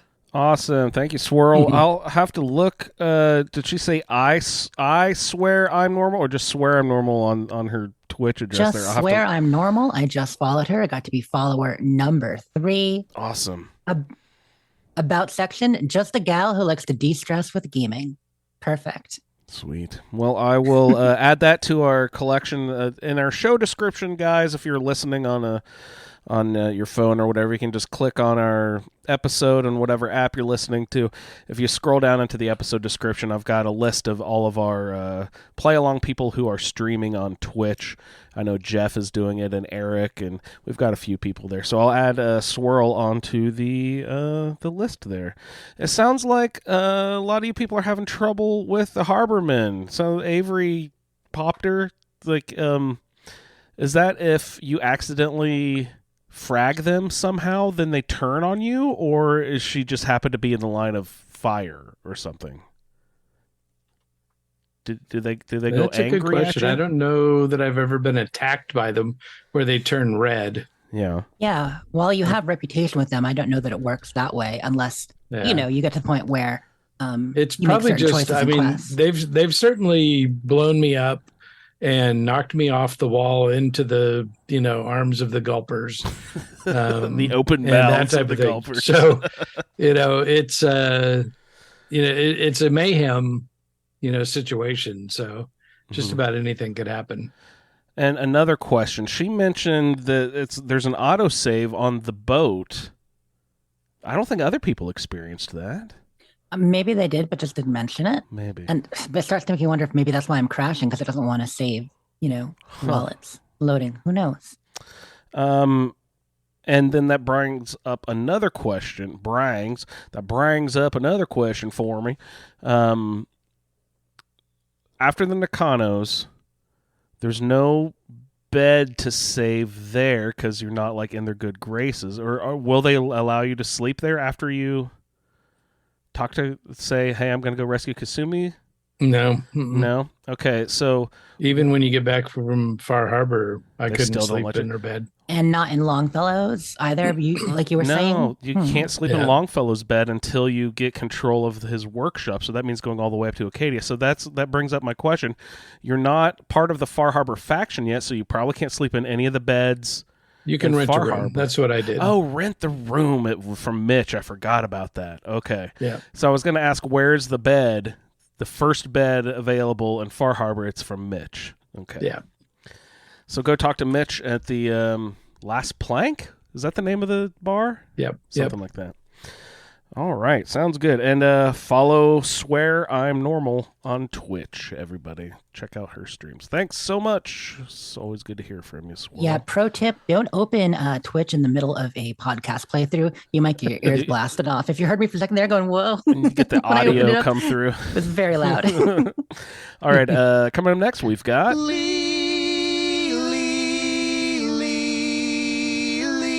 Greetings, Wastelanders. This is Lee Benjamin with the continuing story of Mamba Caramba, attorney post-law. I learned in a history class that the original astronauts sometimes thought of themselves as cram in a can because they had so little control over their situation in the early capsules. Robert and I have trudged around for weeks in power armor just so we can carry the weapons and equipment we need to survive. We have no choice. I guess now, on top of everything else, we're pretending to be astronauts. Made it from the slog to Coastal Cottage and on to the Nakano residence. They're utterly frantic, but nice people. We found out that the case we drew from Nick was a missing persons case. Their daughter, Kasumi, 19, fixed stuff, everything around the house. She had learned all about machines and even electronics from her grandfather. The only thing she couldn't fix was her relationship with her parents. Her mother, Ray, was supportive, but constrained by her controlling husband, Kenji, who would not acknowledge that Kasumi was no longer a child. The electronics was what cinched the deal. Kasumi fixed a shortwave radio and made contact with a group of synths far to the north. They were building a colony at a place called Far Harbor.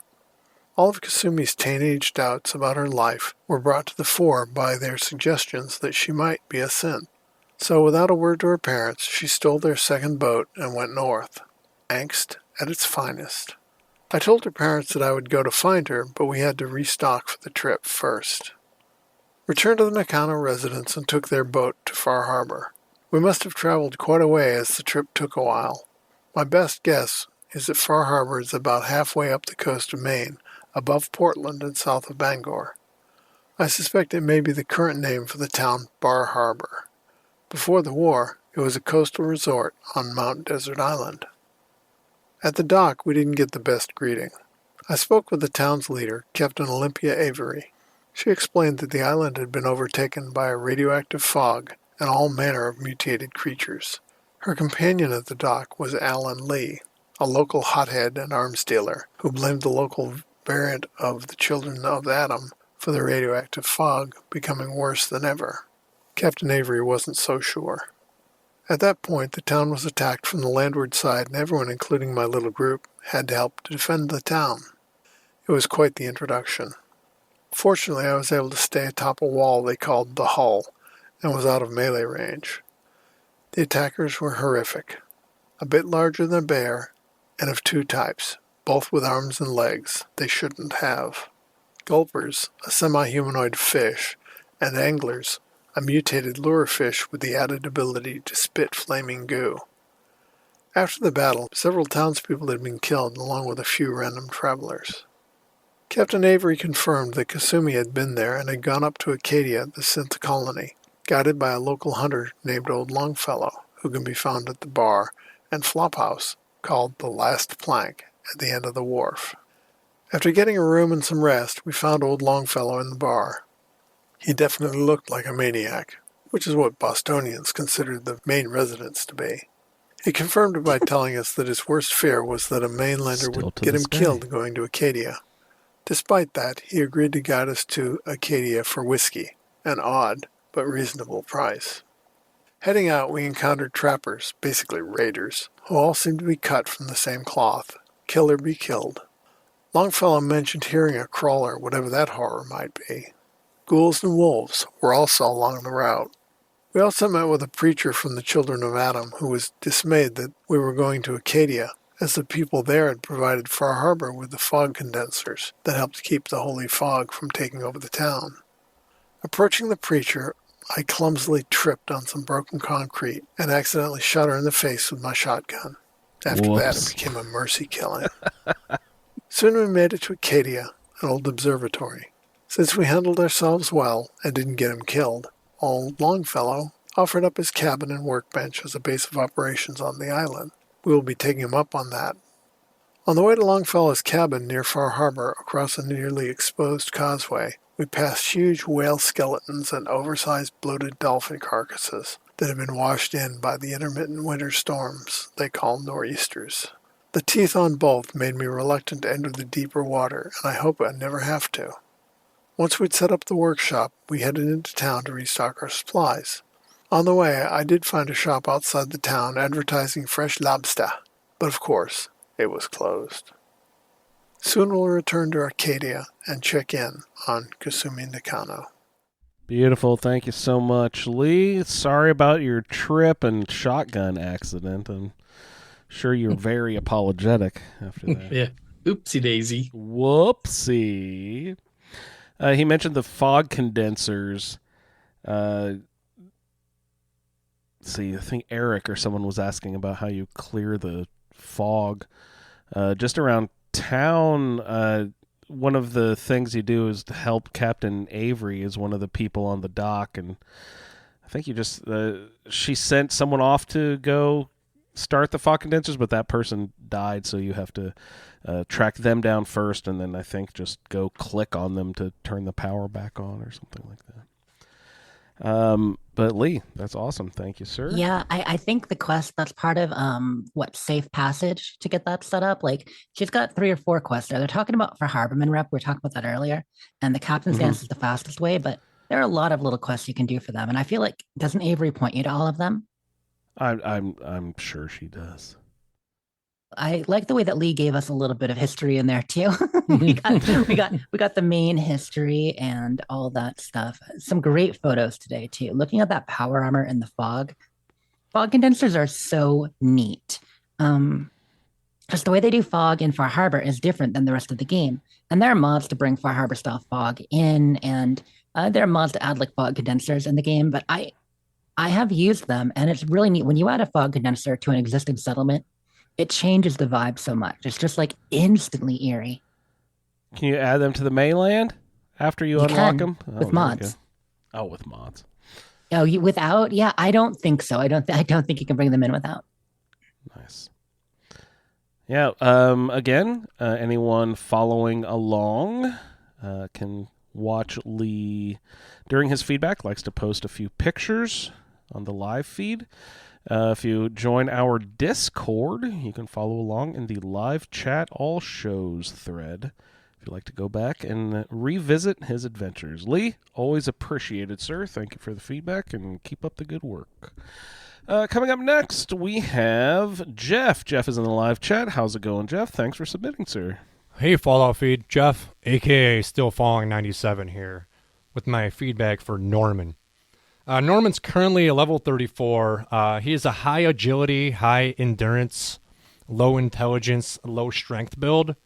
As I play him, play a little bit around with him, and I kind of look more at his stats, I kind of came to realize he's kind of a Forrest Gump kind of character. He is strong, or he's not strong, and he's not smart, but he's very agile, very high endurance. So I've been kind of pointing him. He's kind of Forrest Gump, but has a little bit of a dark side. He's an animal lover, so he really don't eat very much animal meat anymore. I recently take a perk that I know Ray loves, the cannibal perk. And I don't know if this is just survival or if this is the actual in-game kind of thing. But now that I'm a cannibal, no other food actually satisfies me. So I don't have to carry a lot of food around anymore, but I have to eat meat, human meat, whatever. I have a level 2, so I could eat anything I want, but I just got to kind of keep an eye on who's around. Yeah, I'm rocking as a cannibal right now. I'm a Forrest Gump cannibal. Nice. Piper's my romance. I really haven't even bothered going for her, so I'm just kind of acting like she's my Jenny. She's always just there, but so far away. So far, I did the quests for Far Harbor. I did Far From Home.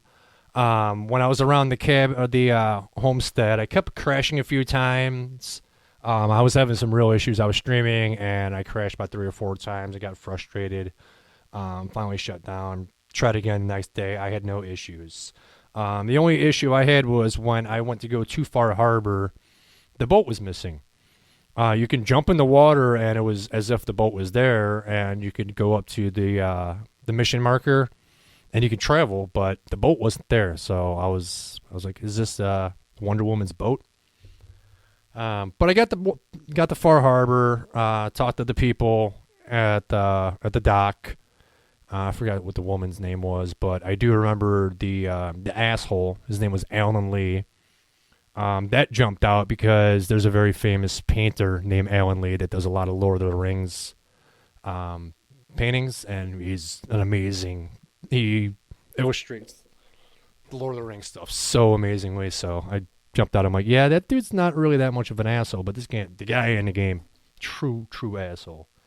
But while I was doing that, the beginning of the walk in the park where you're fighting on the bridge, I had the same problem where my cat meat jumped off the bridge and immediately needed a stim pack.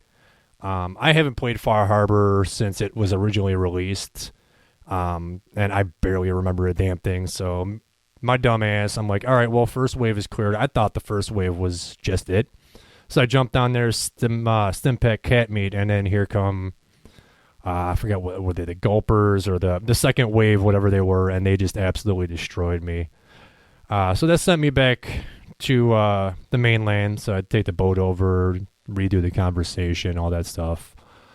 So then I got through the fight, no problem. I had cat meat sit on the dock before I even started that fight, so I didn't have the issue of him jumping down there and trying to take care of business and failing miserably. But after that, I did, what was it? Yeah, so I did Safe Passage, very uneventful quest. I think that was the one where you're just lighting the fog machines or the anti-fog machines around somebody's settlement or something like that. Nothing to note from that. The one thing in Far Harbor that I found very interesting was I stumbled upon the bowling alley. I didn't hear anybody really talk about the bowling alley. It's called Beaver Creek Lanes. Wandering around in there, this time I'm actually streaming it. Now streaming this time, I'm playing a lot slower in survival, obviously, but when I stream, I'm playing even slower, so I'm actually reading the terminals and listening to everything. I don't normally do that. I'm kind of just a run and gun kind of player. This time I'm taking in some of the lore. So I learned a little story about a couple people that worked at the Beaver Creek Lanes. Apparently there's a bowler guy there that's friends with the people that work there named Thomas. And he recently, I don't know how, I didn't look into it too much, but he ends up in a wheelchair. And Mark and Matt are real bummed out about it. They're like, well, Thomas is never going to get his perfect game. And then late night, they're closing up the place and cleaning up the ball return, and they got an idea about maybe they could, modify a ball return to help Thomas continue to be able to bowl in his wheelchair. And all the prototypes that they worked on with that kept failing, and they figured out that they could possibly modify a fat man to help with his problem. And somewhere they have to go somewhere in what was called the Willy Wax to find the parts to modify this gun, the Fat Man, to launch bowling balls. At that point, Classic I think in the main name. terminal, it gives you the blueprints so you can actually create the mod for your Fat Man. But if you turn around, it's actually right there on the table. It's called, what is it called? The Striker is the name. It's a legendary Fat Man that is modified to shoot bowling balls, which is kind of funny. But I guess in the testing of the Striker, they shot a bowling ball through a wall of the office, and it went through the wall, and it went into the cafe. And it knocked Mr. Clark, which is a regular, knocked him off of his chair, almost killed him. They convinced him not to sue, but he would get free bowling games and half off beer forever. Didn't last much longer because, unfortunately, Thomas never was able to use the Striker, and Mr. Clark didn't really get a lot of free games after the accident because a couple months later, a landslide destroyed the whole bowling alley, and they were never able to salvage anything in there, so the bowling alley, unfortunately, had to close down. Thomas was never able to use the Striker. Thomas never got his perfect game. The boss had a little party before, after they closed down, and he gave all of his employees their last paycheck on October 20th, 3 days before the bombs dropped. So I found that was a nice, fun, interesting story that I didn't pick up the first time I went through Far Harbor. I might have picked it up, but I don't remember it. But I'm playing the game a lot slower. I am picking up a lot of these smaller stories within the world, which are awesome. But after that, I went back to the mainland, started picking up a little bit things here and there, do some more leveling. I started doing the Silver Shroud quest. I cleared out the warehouses for Whitechapel Charlie. And then I'm having an issue. I think Jess was having the same issue. I can't get into Hotel Rexford no matter what I do. I am running the same mod, the lighting mod Jess was using. She did suggest disabling them mods, and she was able to get in. Disabled those mods. I still can't get into the Hotel Rexford, so unfortunately the Vault Tech rep is stuck in there, and he's never going to see the light of day. But that's where I left off. Did the first Silver Shroud mission. Unfortunately, I forgot to put on the Shroud costume, so I didn't get the unique dialogue, but I will definitely be throwing that on. But that was the last thing I've done. I've been having a lot of fun. I'm up to level 34, so the game's getting really not easy, but manageable now. And now that I'm a cannibal and I can't carry food, that saves a lot of weight because I could just eat my kills instead of carrying around all this food. So that saves a lot of carrying weight. That's about it. You can, if you want, you could add me on Xbox. My Xbox name is Still Falling. I'm on Twitch and on YouTube as Still Falling 97. And I don't know if I'm allowed to say this or not, but Andrew did get a hold of me. I will be on again in a couple weeks to guest. I did it. I was on once before back during the New Vegas season, and I'm excited to be coming back. I appreciate everything you guys do. You guys are amazing. I will see you guys in the wasteland. Super awesome, Jeff. Yes, of course. You're welcome back on the show. Yep, Jeff will be on in a couple of weeks here too.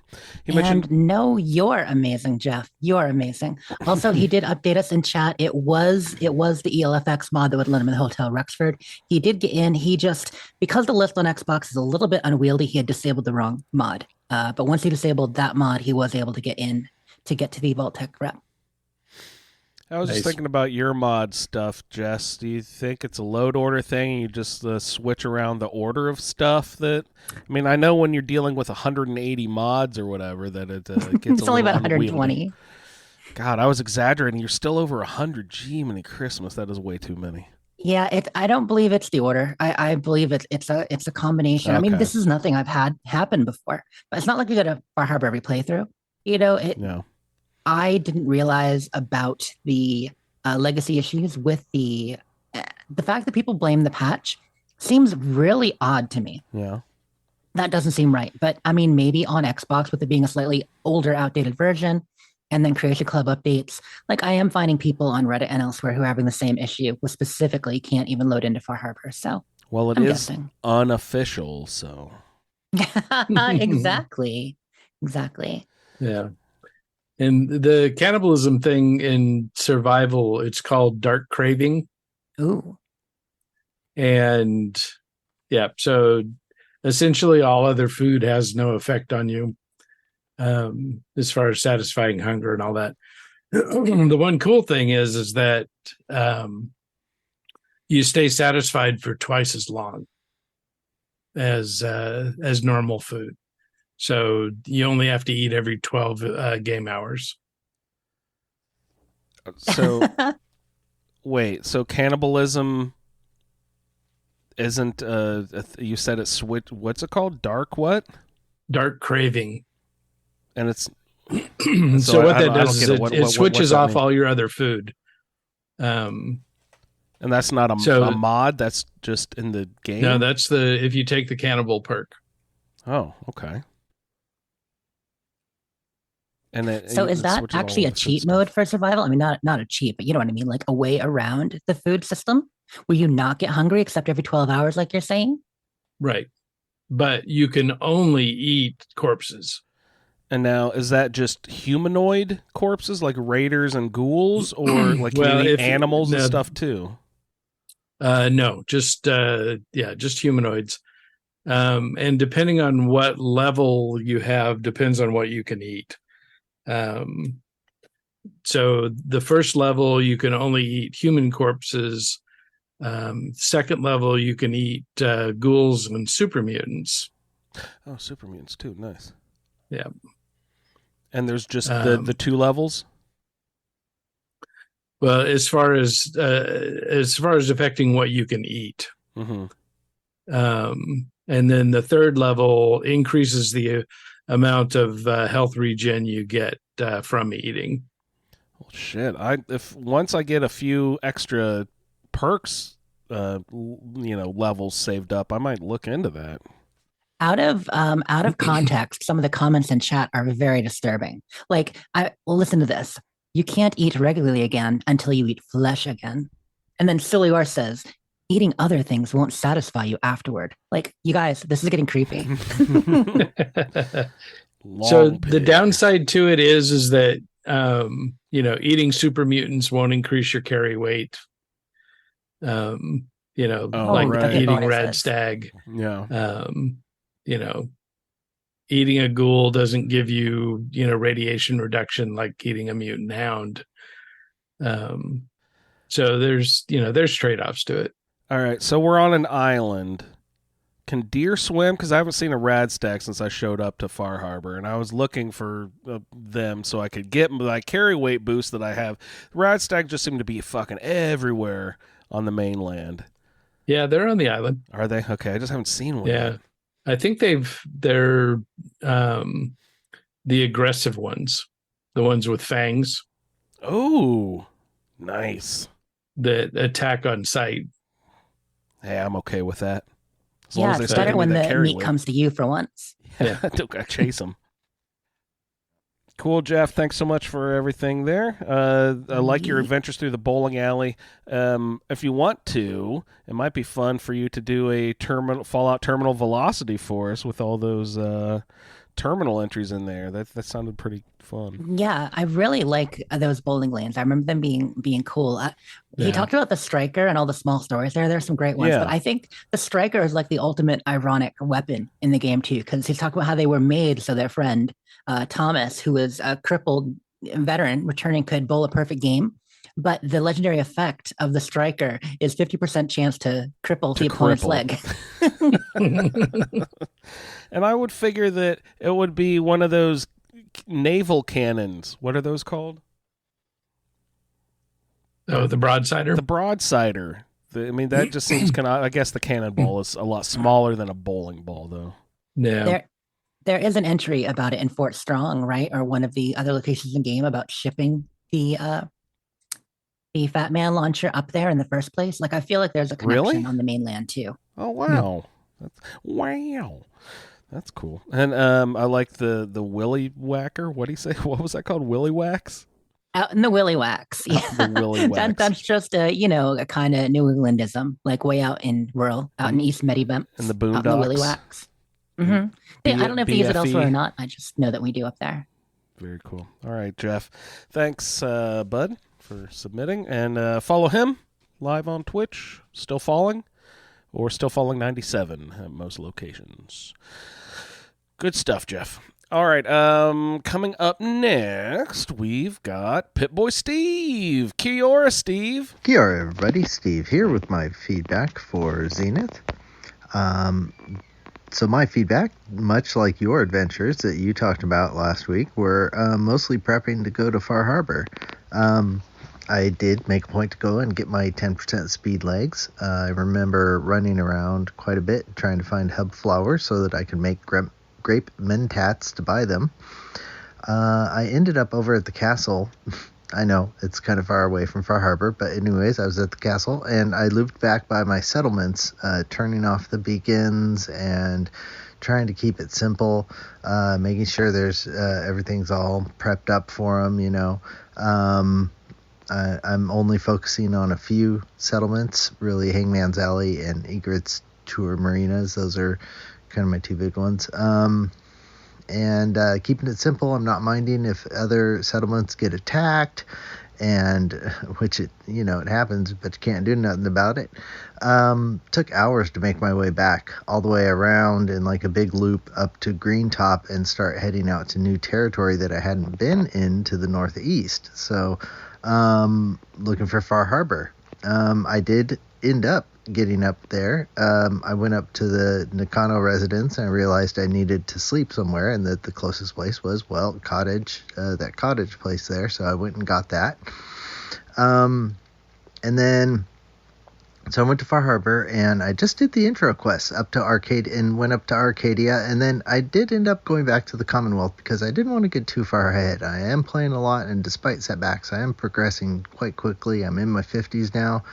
When I went back to Sanctuary, everything had respawned. I got glowing fungus at the Red Rocket because I think I'd lost the ones I'd picked early on, whether it was through a failed raid, where they lost it to the raiders, or I didn't have enough food and settlers that ate it. I don't know.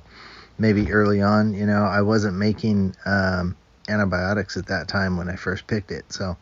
Running back through and ran across that Reggie Blatora guy. I might be mangling that name. And his cockroach army over next to Corvega. That guy's hilarious. And then I was also running around, and Hancock totally took out a raider that was coming up at us. And he flipped him on his back and then shot him with his shotgun. It's vicious. It's a sweet move. I've seen him do it a couple times now. It's great. Oh my gosh, I mentioned a few weeks back that I was going to go to the Slocum's Joe headquarters, and I fought some raiders at like this weird cliff outreach kind of thing just east of Ten Pines, and I couldn't find a bed there. Well, I was passing back by after cruising through the Atomic Mall thing there with the big robot, and which, by the way, I rarely go in there. Maybe I've been disappointed in the past, but I always just run past it as opposed to into it, but I digress. I was over there again, and I realized that cliff thing had a building that was made out of a piece of that nearby airplane crash. And in the dark, I just thought it was a cliff, but at the bottom of it, there's a bed in it. So, and so I was traveling around with Hancock, and he ended up admiring me there, right? And so he gave me his perk I was looking for, ISO doped, for a radiation build that I'm working on, which I'll be getting some stuff from the Children of Adam in Far Harbor. But I failed to flirt with him. So next time it comes up, I'll do some chems and boost my charisma, or something like that. I do want to park him at Captain Longnut's cabin, get the lover's embrace when I sleep there. I'm kind of going through followers one by one to get their perk.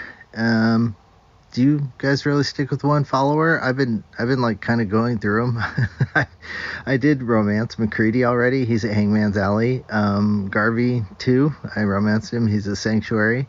So anyway, I was headed to Vault 88, and I hadn't done it in forever, and I still hadn't because I needed to get some experience with Hancock there, and Affinity, and I got into Vault 88. So you go through those raiders in the quarry, right? And then but there was a rad storm, and I couldn't sleep in the quarry beds, so I went in there anyway, and I took out the ghouls there at the start, and I started clearing the place of like trains and all those basic junk supplies, and my game decided to lock up. I think it was a graphics card hiccup. Anyway, I had last saved it back at Jamaica Plains, but I found a nearby house that I hadn't explored, and it was full of ghouls, and one was a legendary, and it dropped a bolstering operator's chest piece. Nice. And so I thought that was rad. And so I went to go back and do Vault 88 again, and when I got to the quarry, there were like these laser gun beams coming from the toy factory, so I went to go check it out, and there were gunners fighting the super mutants that call that place home, and I ended up dying to a gunner in a bush. Yeah. No. And so I woke back up at Jamaica Plains again, and luckily the ghoul that had that bolstering chest piece had it again. So this time I changed my mind, and I said, I'm going to go over to Suffolk County School with the pink ghouls. Yeah, and so I went over there, and I mentioned this because hacking came up last week too. I think you guys were kind of going, I never use hacking, and it's an assigned perk of mine, and so I do have it almost maxed. I haven't taken the the 5th level yet, but there was a mattress to sleep on that you only got if you unlocked the door with the terminal, and it was an expert terminal. So you have to have at least level 2 hacking for that. So yay, I found the reason you need hacking, so that you can use the bed at Suffolk County School. Worth it. Anyways, Totally worth it. I just got some ghoul love from Hancock, so it's off to Far Harbor I go. Ew, gross. I don't want that ghoul love from Hancock, I don't think. He got the isodope to ghoul love. I like how he's talking about round robining with the companions, but I mean, it's true that their affinity goes up quicker than you expect, especially with the mod, just kind of watching their affinity go up when you're not thinking about it, and you can actually track it. It is faster than you think. I mean, you can basically play with 5 hours to a companion and max their affinity if you play your cards right. I've got Nick over 50% at this point, even just taking him up towards the Nakano residence and back. I've got Curie already at like 35% after only going with her to do Lost Patrol and a few other missions around Sanctuary. I did max Deacon. Like, it happens pretty quickly. And Dogmeat, of course, has been at 100% all along. What is dog meat like? Teddy bears. Teddy bears and dog food. Sticks and dog food. He loves the dog food. Absolutely. I remember. And stem packs. Yeah, I'll eat a lot of them. That's true. I remember the first time I was playing Fallout 4, and I had dog meat with me, and I found a bunch of cans of dog food, and I was like, oh, here, to feed the dog. And then I realized, oh, no, that's for me. Yeah, it is the apocalypse after all, but you can share. Here, buddy, take a lick. I got a bunch of stuff I jotted down for Steve's feedback here. What does isodoped do? Is this some sort of radiation ghoul thing? It boosts your critical. I think what it is that if you've got a certain level of radiation, while you have Hancock, you have a better chance at criticals, or like your critical meter fills faster. Basically, it just okay. means that if you're partly ghoulish yourself, it's gonna improve your crits. And what does bolstering mean? Is that if your health is low and that's bloodied? What health is low, extra DR. No, health is low, extra DR. Extra Yep. damage. Okay. Mm-hmm. He mentioned for followers, you keep the same one. Now I always I recruit them back after I get them max affinity, and then just dump them all at one location, so that every time you do something, it's like Strong hated that, Piper loved that, Dog me, you get a reaction from every single person that flashes up in the corner. But this playthrough, I haven't really messed with companions very much at all, because I've just had cat meat the whole time. But I do need to get Captain Longnuts' affinity up, so I'm hoping to just pound a bunch of beers one night and get it all done in one go, like Jess was saying. It's easier to do than some others. So I'm have hoping, a big old bro session. Yeah, I'm hoping to pound it down with Captain Longnuts there. He mentioned hub flower and great mentats. I totally forgot about great mentats. That like gives you like +5 charisma. That really helps with your purchasing power. But then I was like, wait, I have no idea even how to make it. But there you go, the hub flower. So he must have chemist and all that, and he's making all sorts of drugs and stuff. Yeah, you need two hub flower, 1 whiskey, and a mentat. Great. I don't have any of that. I don't have any of that shit. Oh no, you don't need chemist perk, do you? I think that one you can make without chemist perk. Oh, nice. Then maybe I should try. Who's this Reggie? He said Reggie Platora or something. Who's that? I don't remember that. And his Rad Roach army. It makes me think of the Fallout Shelter quest. You've got Rodney and his Rad Roach army. Do you remember that one? Yeah, totally. But Rad Roach Rodney, but I don't remember this Reggie Fils-Aimé. I mean, no, that's the Nintendo guy. Reggie, whatever he said, Platora.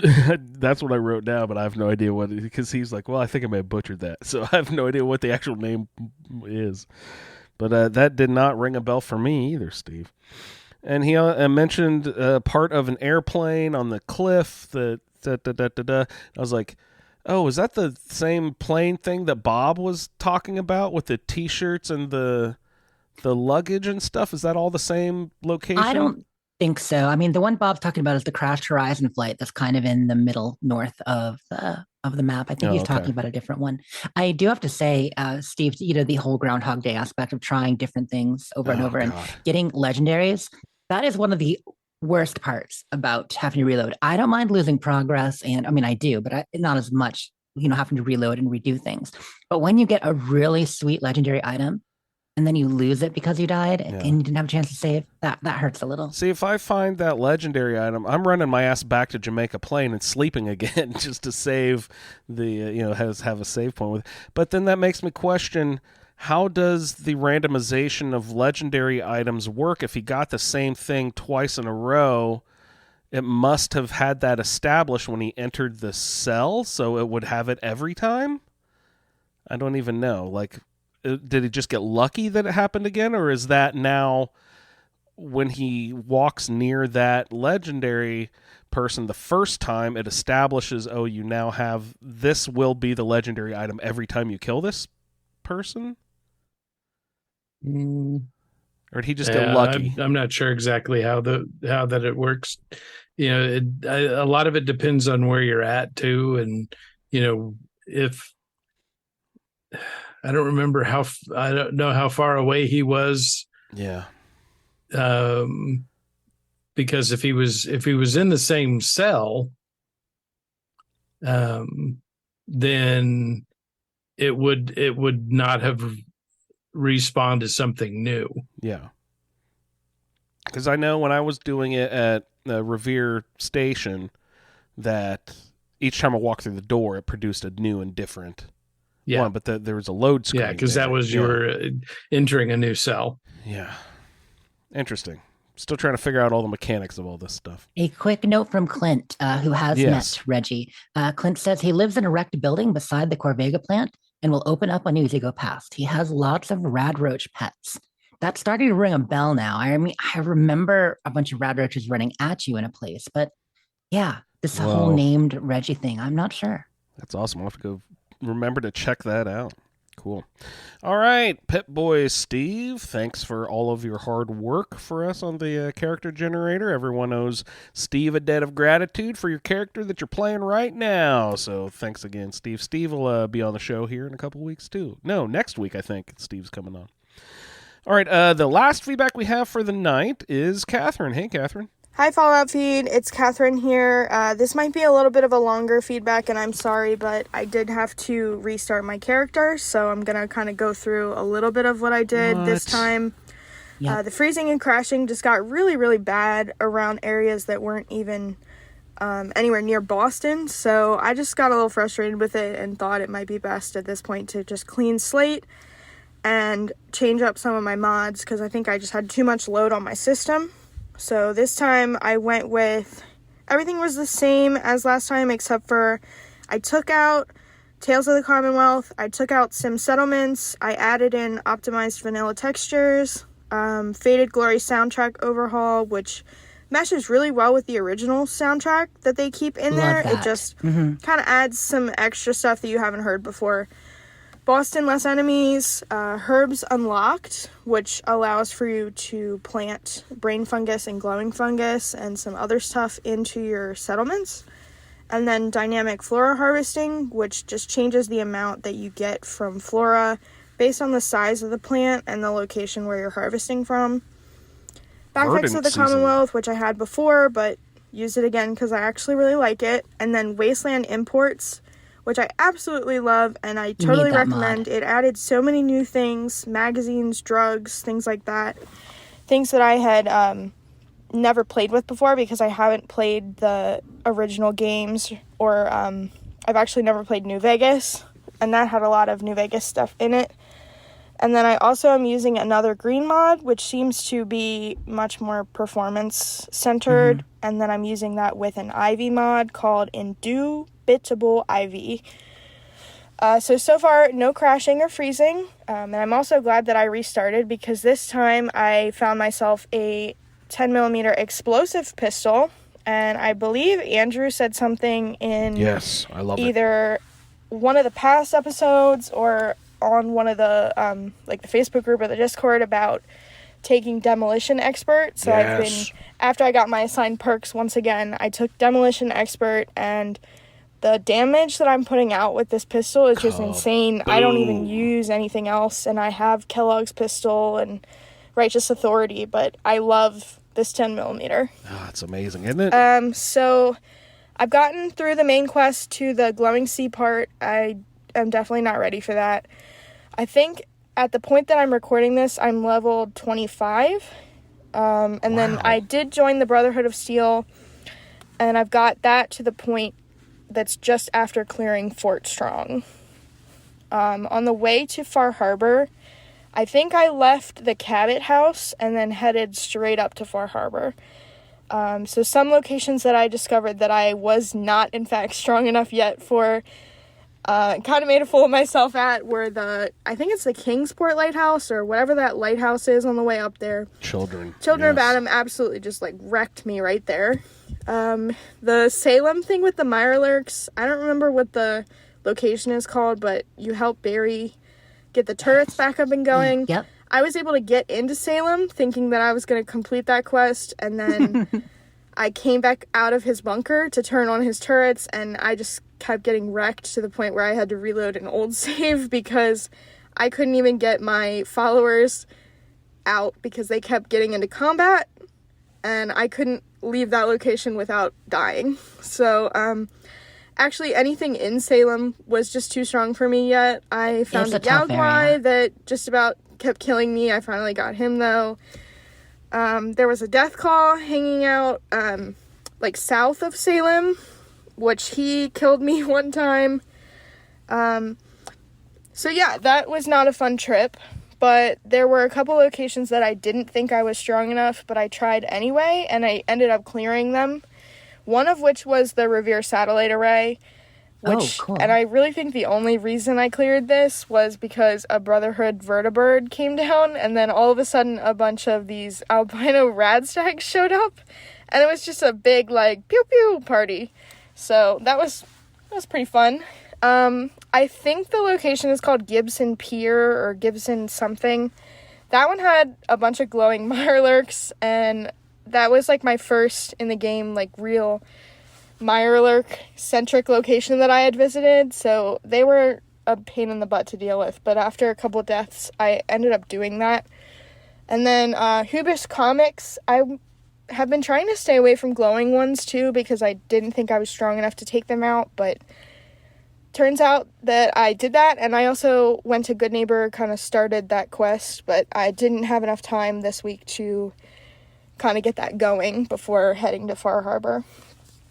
So when I reached Far Harbor, I immediately did the quest to get to Acadia. I took Nick as my follower, like you should, in Far Harbor. And now that, like, on the way up there, it wasn't really anything different than what I had remembered before. And as far as Far Harbor goes, I remember loving it, but I didn't play it. I must not have played anything but the main quest, or I just don't remember anything but the main quest. So now that I visit Dima again, I realize how much I dislike him and all of his questioning. So Everdeen found the story about Nick's relationship to Dima a little untrue, and to her it kind of felt made up. I did speak to Kasumi, but I just couldn't pass the charisma check to tell her that I didn't believe she was a synth. So I just left it at that. After leaving Acadia, I decided to do a little bit of exploring, and the first place I ended up was the Cliff's Edge Hotel, which I had no idea it had a whole vault under it. I had never done the Brain Dead quest or anything like that, so these are just some first remarks from robots, that. Right? That was a cute little quest. I thought it was really funny, all the robo-brains running around. Santiago did not like what I had to say about his kitten painting, and that was really disappointing.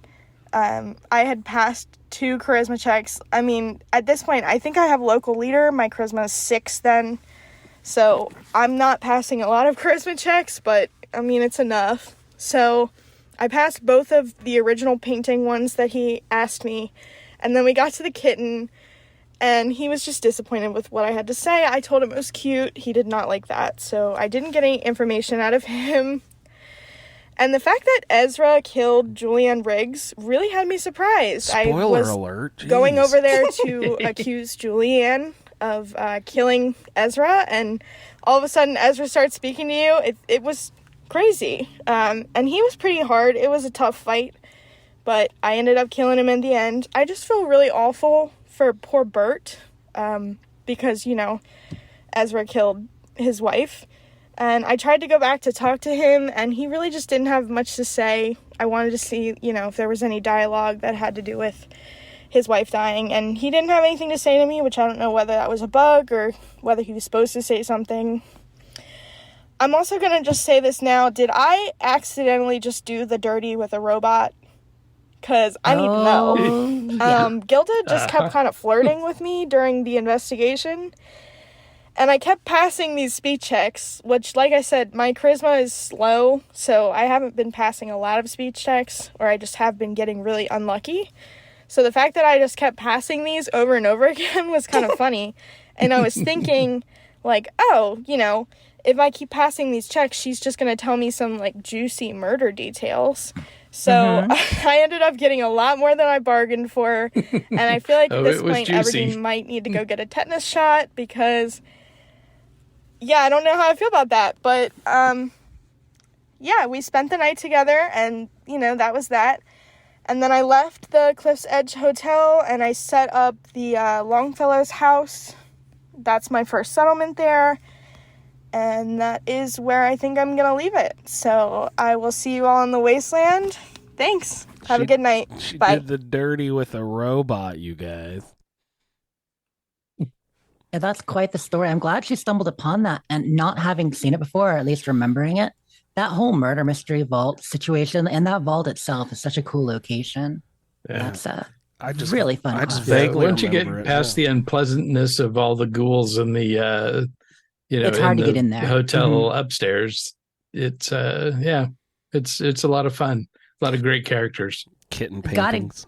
give a big shout out there because you heard her say that she restarted. It was about 2 weeks ago that she was saying the crashing is just too much. Like it's just getting too much. And this was in the Fallout part of our Discord that we were chatting. And I vaguely remember her saying she was starting over, but the fact that in less than 2 weeks she has done all that, back up to the high 20s, done so much on the mainland that she unlocked the Brotherhood, all the way up to Far Harbor, and well done. And I'm glad it's running so much better now. It's good to hear that at least with that combination of mods, a lot of the ones that I'm running and a few others that it's working. So maybe great. I'll use her list as a template for Fake Drake. That's going to be, by the way, that's my new character's name. The one I'm going to do survival with is Fake Drake. Fake Drake. Everyone loves the Drake. I just thought it was funny that she was like, oh man, I have to restart, so much crashing. I've got all these mod issues, so I had to restart.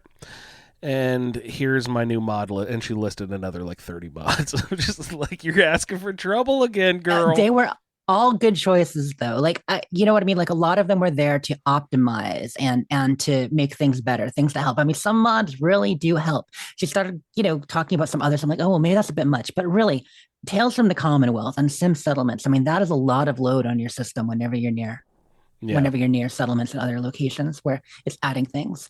And you gotta not use the mod Crashy McCrasherson. Don't load that. Oh mod. yeah, I mean the name is funny. You might think it's cool. I also love that she did the same stuff on her way to Far Harbor that I did. And Salem, good. I'm glad it wasn't just me that found a bit tough. She got her butt whooped in Salem. Oh yeah, those Mirelurks team up on you. It was awesome. The lighthouse there with the children, I actually went the long way around there, so I didn't have to deal with them. There's lots of places where I've felt like I've avoided, but now that I'm up in the level 50s, I feel like I could probably handle all that stuff now. But yeah, I went around the long way for a lot of that stuff. She mentioned the Revere Satellite Station and a vertibird came by. Does that something that you summon if you're like a Brotherhood or just like there's random they just ones randomly show up all over the place? And she said something about it like spawning albino rad stags or something. Is that also just a random occurrence? Yep. Okay. I was like, how is she summoning all these things? She's like, just got lucky there with Revere Station. I mean, that is a tough one with all the mutant hounds and super mutants there. Yeah. Not Revere Station, the Revere Satellite Array. Yep. Oh, satellite. Oh, yeah. The station is a train subway station. I meant the array. Yep. You're right. Yes. And she mentioned, and I haven't done this in a long ass time. She mentioned Nick's relationship to Dima ringing untrue. Could you go over that? I can't wait till we get there. Can't wait. We're gonna get there next week when we start, actually talking inside Acadia. Because there is a whole lot there about Synth Brothers and that they were both prototypes and how they evolved. And it's really interesting. And there's a lot to be suspicious of. So can't wait to get into that next week. Someone who's bringing Dima, please go into that in detail because I will not have, or Nick, I will not have Nick with me. Mm-hmm. So I'd like to hear more about that specific relationship. I do have an update from chat too. Yes. Well, during the feedback, Clint mentioned that he thought Reggie only spawned in that area near Corvega, the Radroach King we're talking about again, when you were higher level. And that's why a lot of us haven't seen him because people are saying, oh, I haven't been there at higher level. Because, Lexington, Concord, you're not usually there as much, wandering around at higher level. So I looked him up, and it's Reggie Bulataria with a B. And he spawns west of Corvega Assembly. You have to be at least level 35. So that's probably why I've never run into him, just not wandering around Lexington over level 35 or recently. I see. Well, we'll have to go back and visit him. All right, that was our feedback for the week. Thanks, everyone, so much. We heard from Eric, Clint, SwearImNormal, Lee, Jeff, Pip-Boy Steve, and Katherine. Thank you, guys. It's always appreciated. This is a community-based show, and we really couldn't do this part of the show without you guys. So thanks so much for contributing, and we always look forward to hearing more from you guys. So thanks a lot. Coming up next on the show, we will run through a quick... What time is it? Game time! And this week on Game Time, I have prepared a little game that I am calling It's a Beautiful Day in the Neighborhood. When I am in downtown Boston, in an interior cell, you look at the door as you're about to exit back outside, and commonly you see the name of different neighborhoods that you're about to go walk out into. There are 11 neighborhoods in downtown Boston. We are going to play a Scream at Your Phone list. Ray and Jess, please list for me the 11 neighborhoods in downtown Boston. And we had someone who wanted to play a game to win an extra large t-shirt, Fallout t-shirt. Who was that in the chat, Jess? Do you remember who? I think it was Jeff. I think we're going to have Jeff play with us, continental U.S. Jeff, since Jess is from the area, we will have Jess play for Jeff. Jeff, if Jess wins this version of Scream at Your Phone, I will send you an adult. I see Archon typing in chat. Archon, do you want to be entered for the t-shirt too and have Ray play for you? Oh, there you go. We have someone else who like it. Archon. Oh, Archon, thanks for popping in, bud. He says sure. Yeah, all right. Let's do this. Okay. Another continental U.S. person listening right now. So Archon, Ray's playing for you. Jess, you're playing for Jeff. So let's go ahead and start with Jess. Jess, can you tell me one of the 11 neighborhoods in downtown Boston? So I feel, first of all, this is too hard. Okay, we're not going to get all 11, I don't think, unless Ray is. And you might. But I do feel like because they are based on real world things, at least that's going to be a little luckier. So let's start with the probably easier one and go North End. The North End is a neighborhood. Good job. Ray, you're up. Financial District. The Financial District is on the list. Good job, Ray. Jess, back to you. Does South Boston count? South Boston does count. Perfect. Ray, back to you, sir. Well, then East Boston. East Boston is not on my list. What? Not on my list. That's where the airport and all that good stuff is? I said downtown. The airport ain't downtown. Yeah. I guess that's far enough outside. Although I'm surprised that South Boston counts in that case because I mean South Boston is a little more downtown, but it's not much closer. If you're an interior cell, if you are I can't speak. If you are in an interior cell over by the airport and you exit, does it say East Boston? Yeah, it does. I didn't realize that. Do we give Ray another one, or are we just going to keep jumping? All right, back Ray, I'll let you have another swing.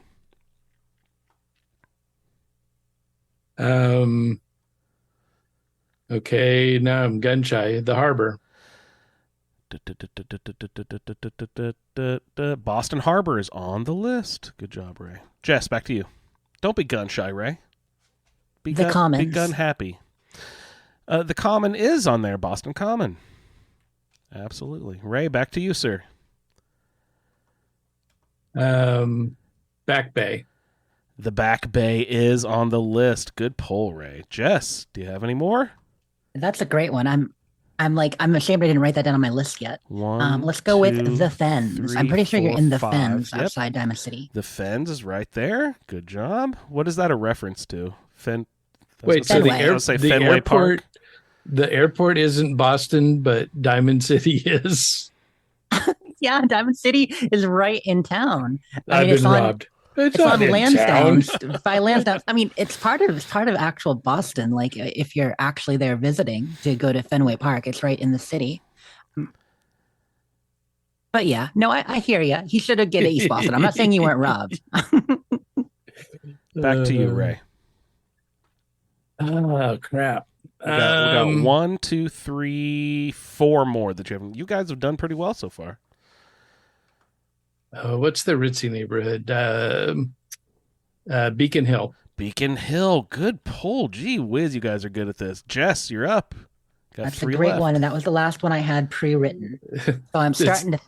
It's been a while since I've actually been to Boston, so that's what I'm trying to go off of. Yeah, actual locations. I figure like Malden and stuff is outside. I feel like Dorchester might actually be interior to what we call Boston proper. So let's go with Dorchester. Dorchester's not on my list. Since I give Ray an extra one, I have to give you an extra one too, Jess. Take another swing. I'm picturing the map. I'm staring at the map, and where else would it be? Yeah. South Boston checkpoint. What is in that area? By the harbor. Oh wait. City Center, like Faneuil Hall, City Center.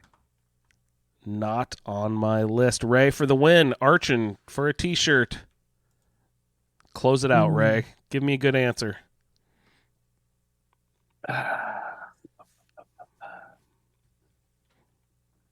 If you neither of you can come up with another one, I'll just count to see how many you have, and we'll award the prize that way. 1, 2, 3, 4 versus 1, 2. Yeah, you're both equal. Damn it! Someone has to guess one now. We're gonna be here all night. Oh. And I don't remember. Did somebody already? It might have been me. Say Back Bay. Yeah, you did. You already said Back Bay. And then what's the area around? Oh, I know. Darn it, I might have a couple. Yeah, I don't have anything. Jess for the win. Theater District. The Theater District will get Jeff a t-shirt. Good job, Theater District. Sorry, Archon. All right. So close. I gotta ask, is Boylston, does Boylston count as one? It doesn't, right? Because it's part of the Commons. No, it's not there. Yeah, that's So besides Theater District, what else would it be? Is there an area down by the harbor that counts? If it's not like Haymarket Mall, Faneuil Hall, I thought that was City Center, but that must be North End. Okay. There are 2 left here. We've got Charleston. Charleston is so Malden and Dorchester isn't, but Charleston.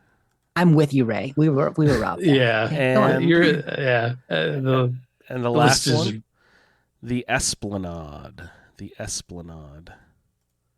That is okay, right, along the river there. So that's where the Charlesview Amphitheater is, right? Mm-hmm. Isn't that part of what they call the Esplanade? Yep, that area of town. Which I don't think we actually call it that IRL, but that's a good name. All right, guys. Congratulations, Jeff. You have won a t-shirt on... What time is it? Game time. Who? Good job. All right, let's get into some news and such, Jess. What do we got?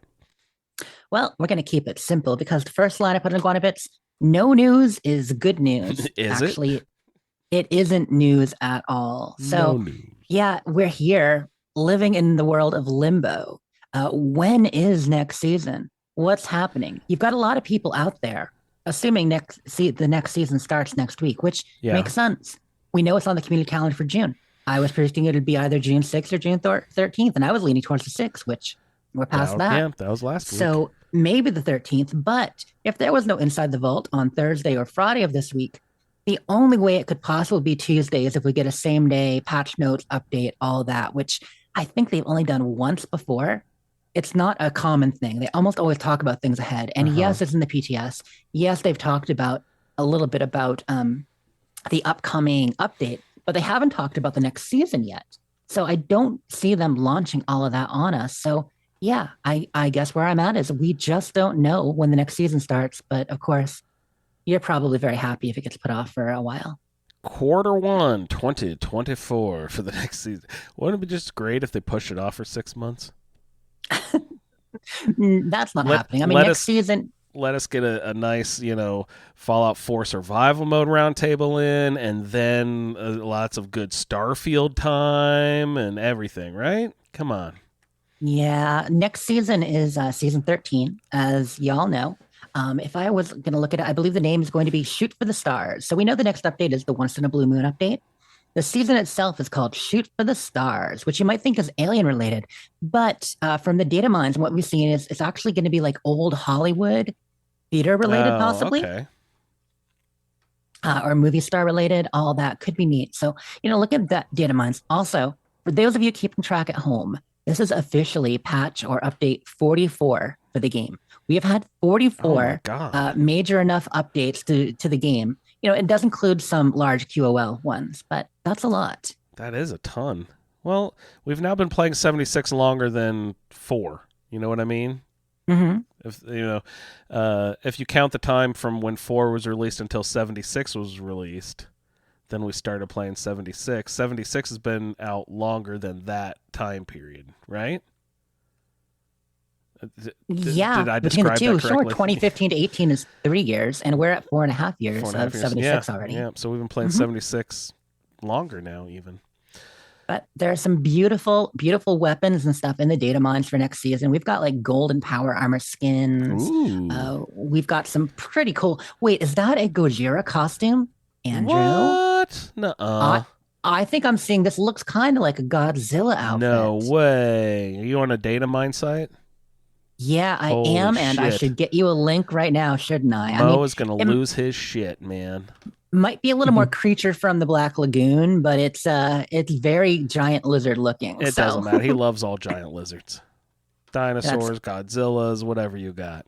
Any kaiju type thing. A new stage coming in, a comedy set, just a bunch of stuff related. Oh, even stars. You can get your own star on the Walk of Fame. I was going to ask if that was part of the building stuff. Would be like what would be really cool is if you could like craft it and put your own star names on the ground and then install your own sidewalks with the stars on. Oh, that'd be super sweet. For anyone in chat right now who wants to follow along, I'm just dropping a link to the largest repository of data mine stuff. There are a couple, but this one is really huge. You get the velvet rope, the VIP treatment, like all that cool stuff. So anyway, look at that gun. Holy shit. Is that a railway rifle? I'm rabbit holing here. Because of the fact that we don't know about the season, but I did write down in the notes season ending signs, okay? And there are a couple of big signs about the season ending.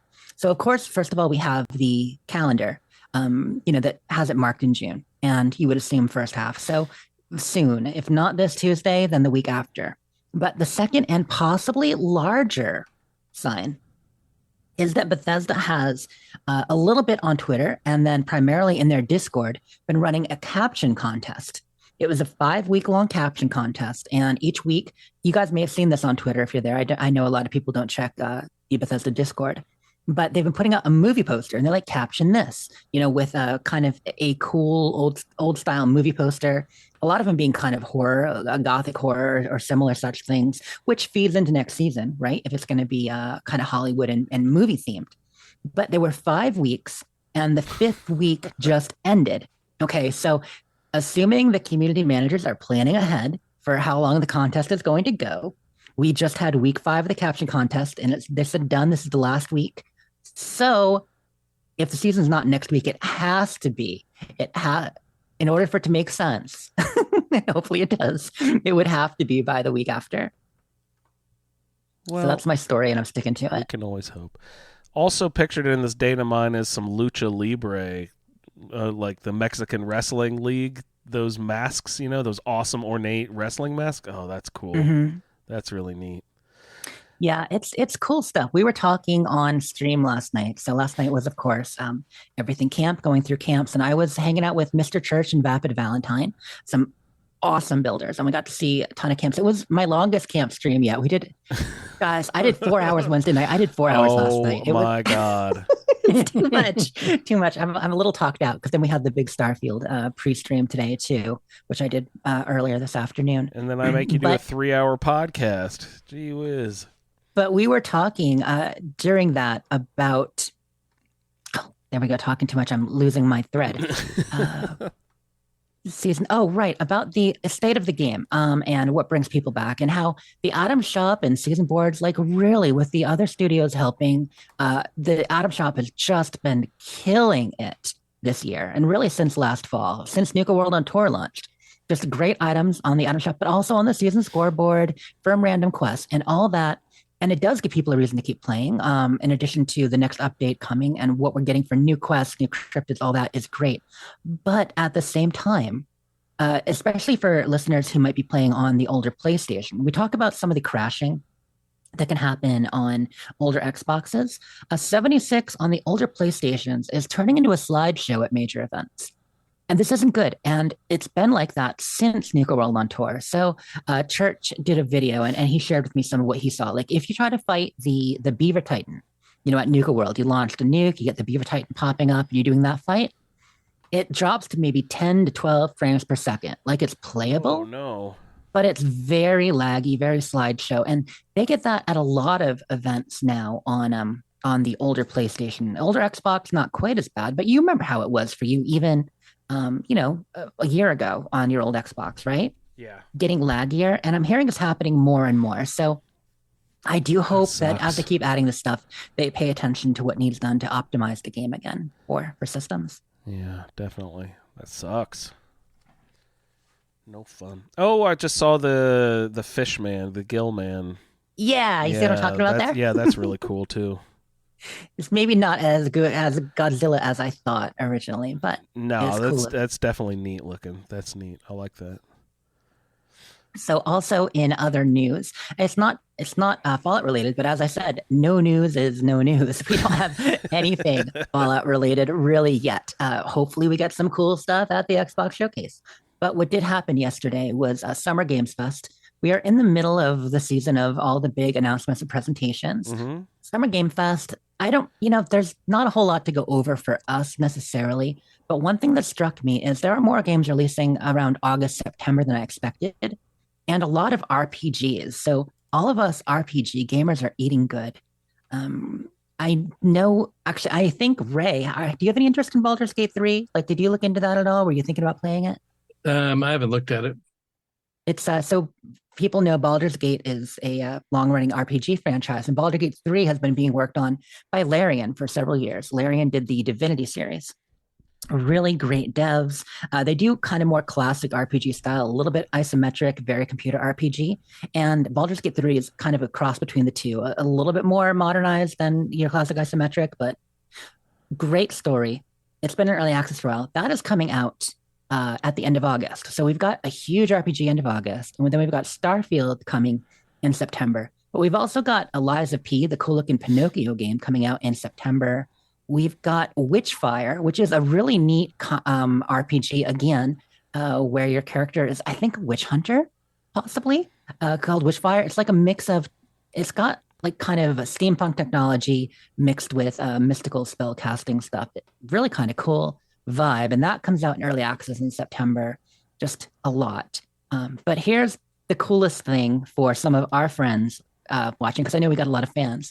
They announced a game called Star Trek Infinite, which, okay, not an RPG, but we've got a lot of Trekkies in our group, and goodness knows I'm one. And it's being made by Paradox, and so it's going to be a grand strategy game, like Civilization or Stellaris or one of those that is Star Trek based.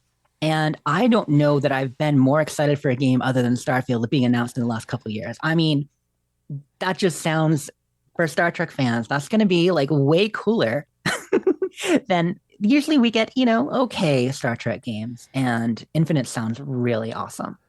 I was going to ask if there's a rich history of Star Trek video games. I've never played one. Definitely. Some of the earliest PC games were Star Trek, right, Ray? Like a lot of the games in the 80s, like there was all the text Star Treks that you would play, right? Where you kind of plotted a course and on a grid. I mean, I don't know if you ever played any of those or not. No, I didn't.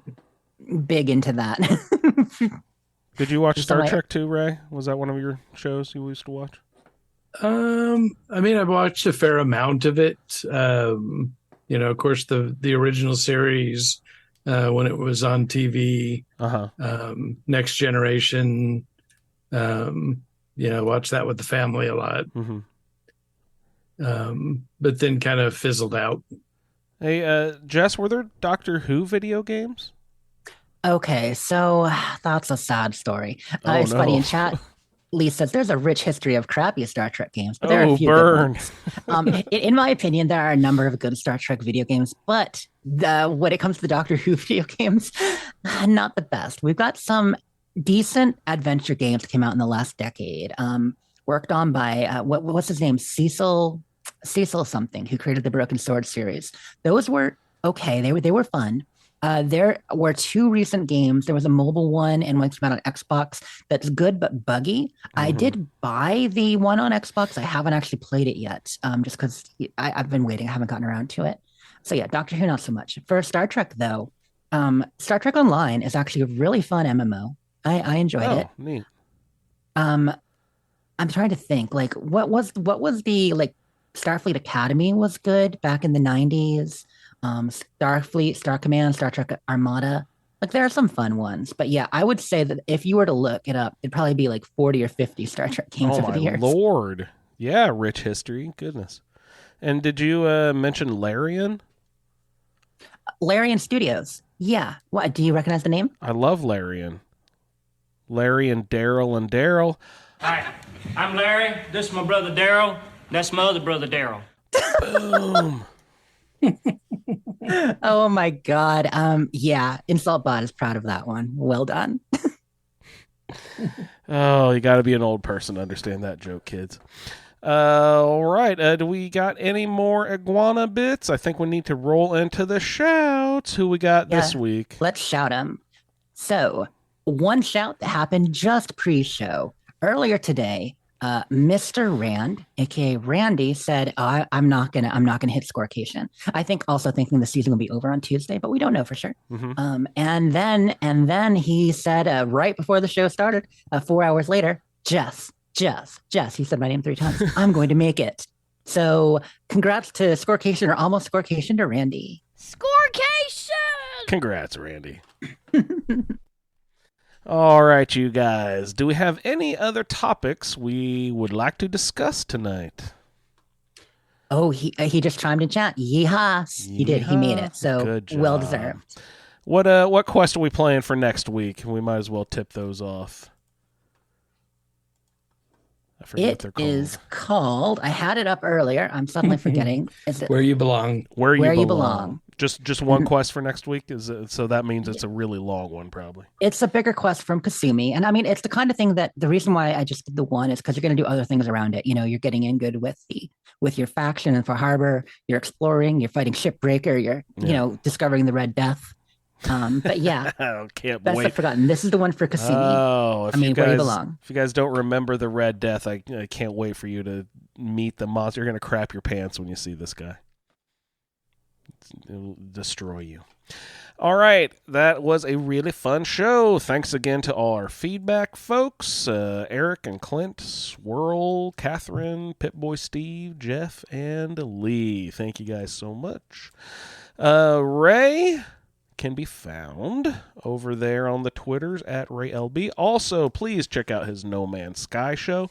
The Butcher, Baker, and Candlemaker in Space can be found at BBC ISSS. Ray, thanks so much for hopping on tonight. Good times. Jess can be found at... I almost said SwearImNormal. Sleep is 4T. At Sleep is 4T. Check out all your building needs at You Wastelanders. And also at Dames Who Game. Jess, thanks so much. We're getting one more shout, Andrew. Great. I know it's a long episode. I can't let it go without.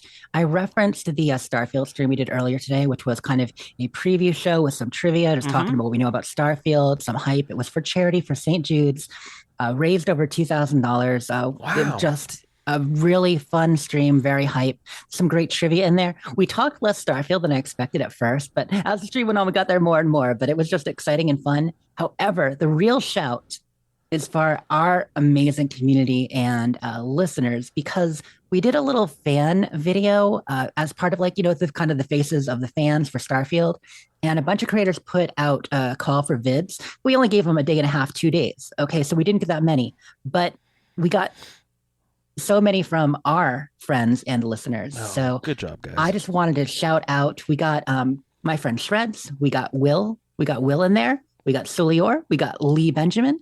We got my girl Scullyface, Max. We got Victor from Skyrim Addict. Wow.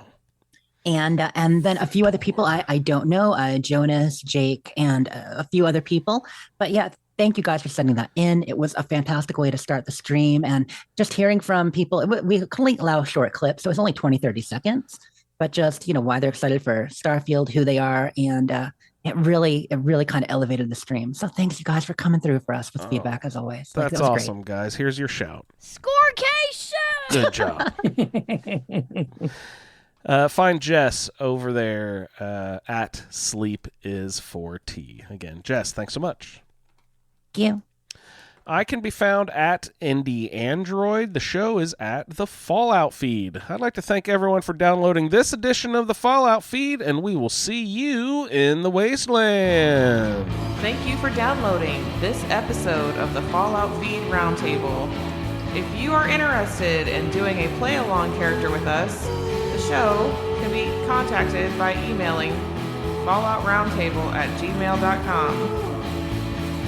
For the Roundtable schedule, our Amazon link, and all other show information, please head on over to asapodcasting.com, where you will find the Fallout Feed, a Skyrimatic podcast, our YouTube channel, the Chatterbox, as well as other content. Once again, thank you for downloading, and we'll see you in the Wasteland. Did I accidentally just do the dirty with a robot juicy murder details? Oh, At this it was point, juicy. everything pew pew party. I just kept getting wrecked. It's a sweet move, but you can't do nothing about it. The willy wax. Cram in a can. She didn't know where the next bed might be. Ride that edge. I got mutt face. I said hell with that. I finally went down, which gave me a mini heart attack.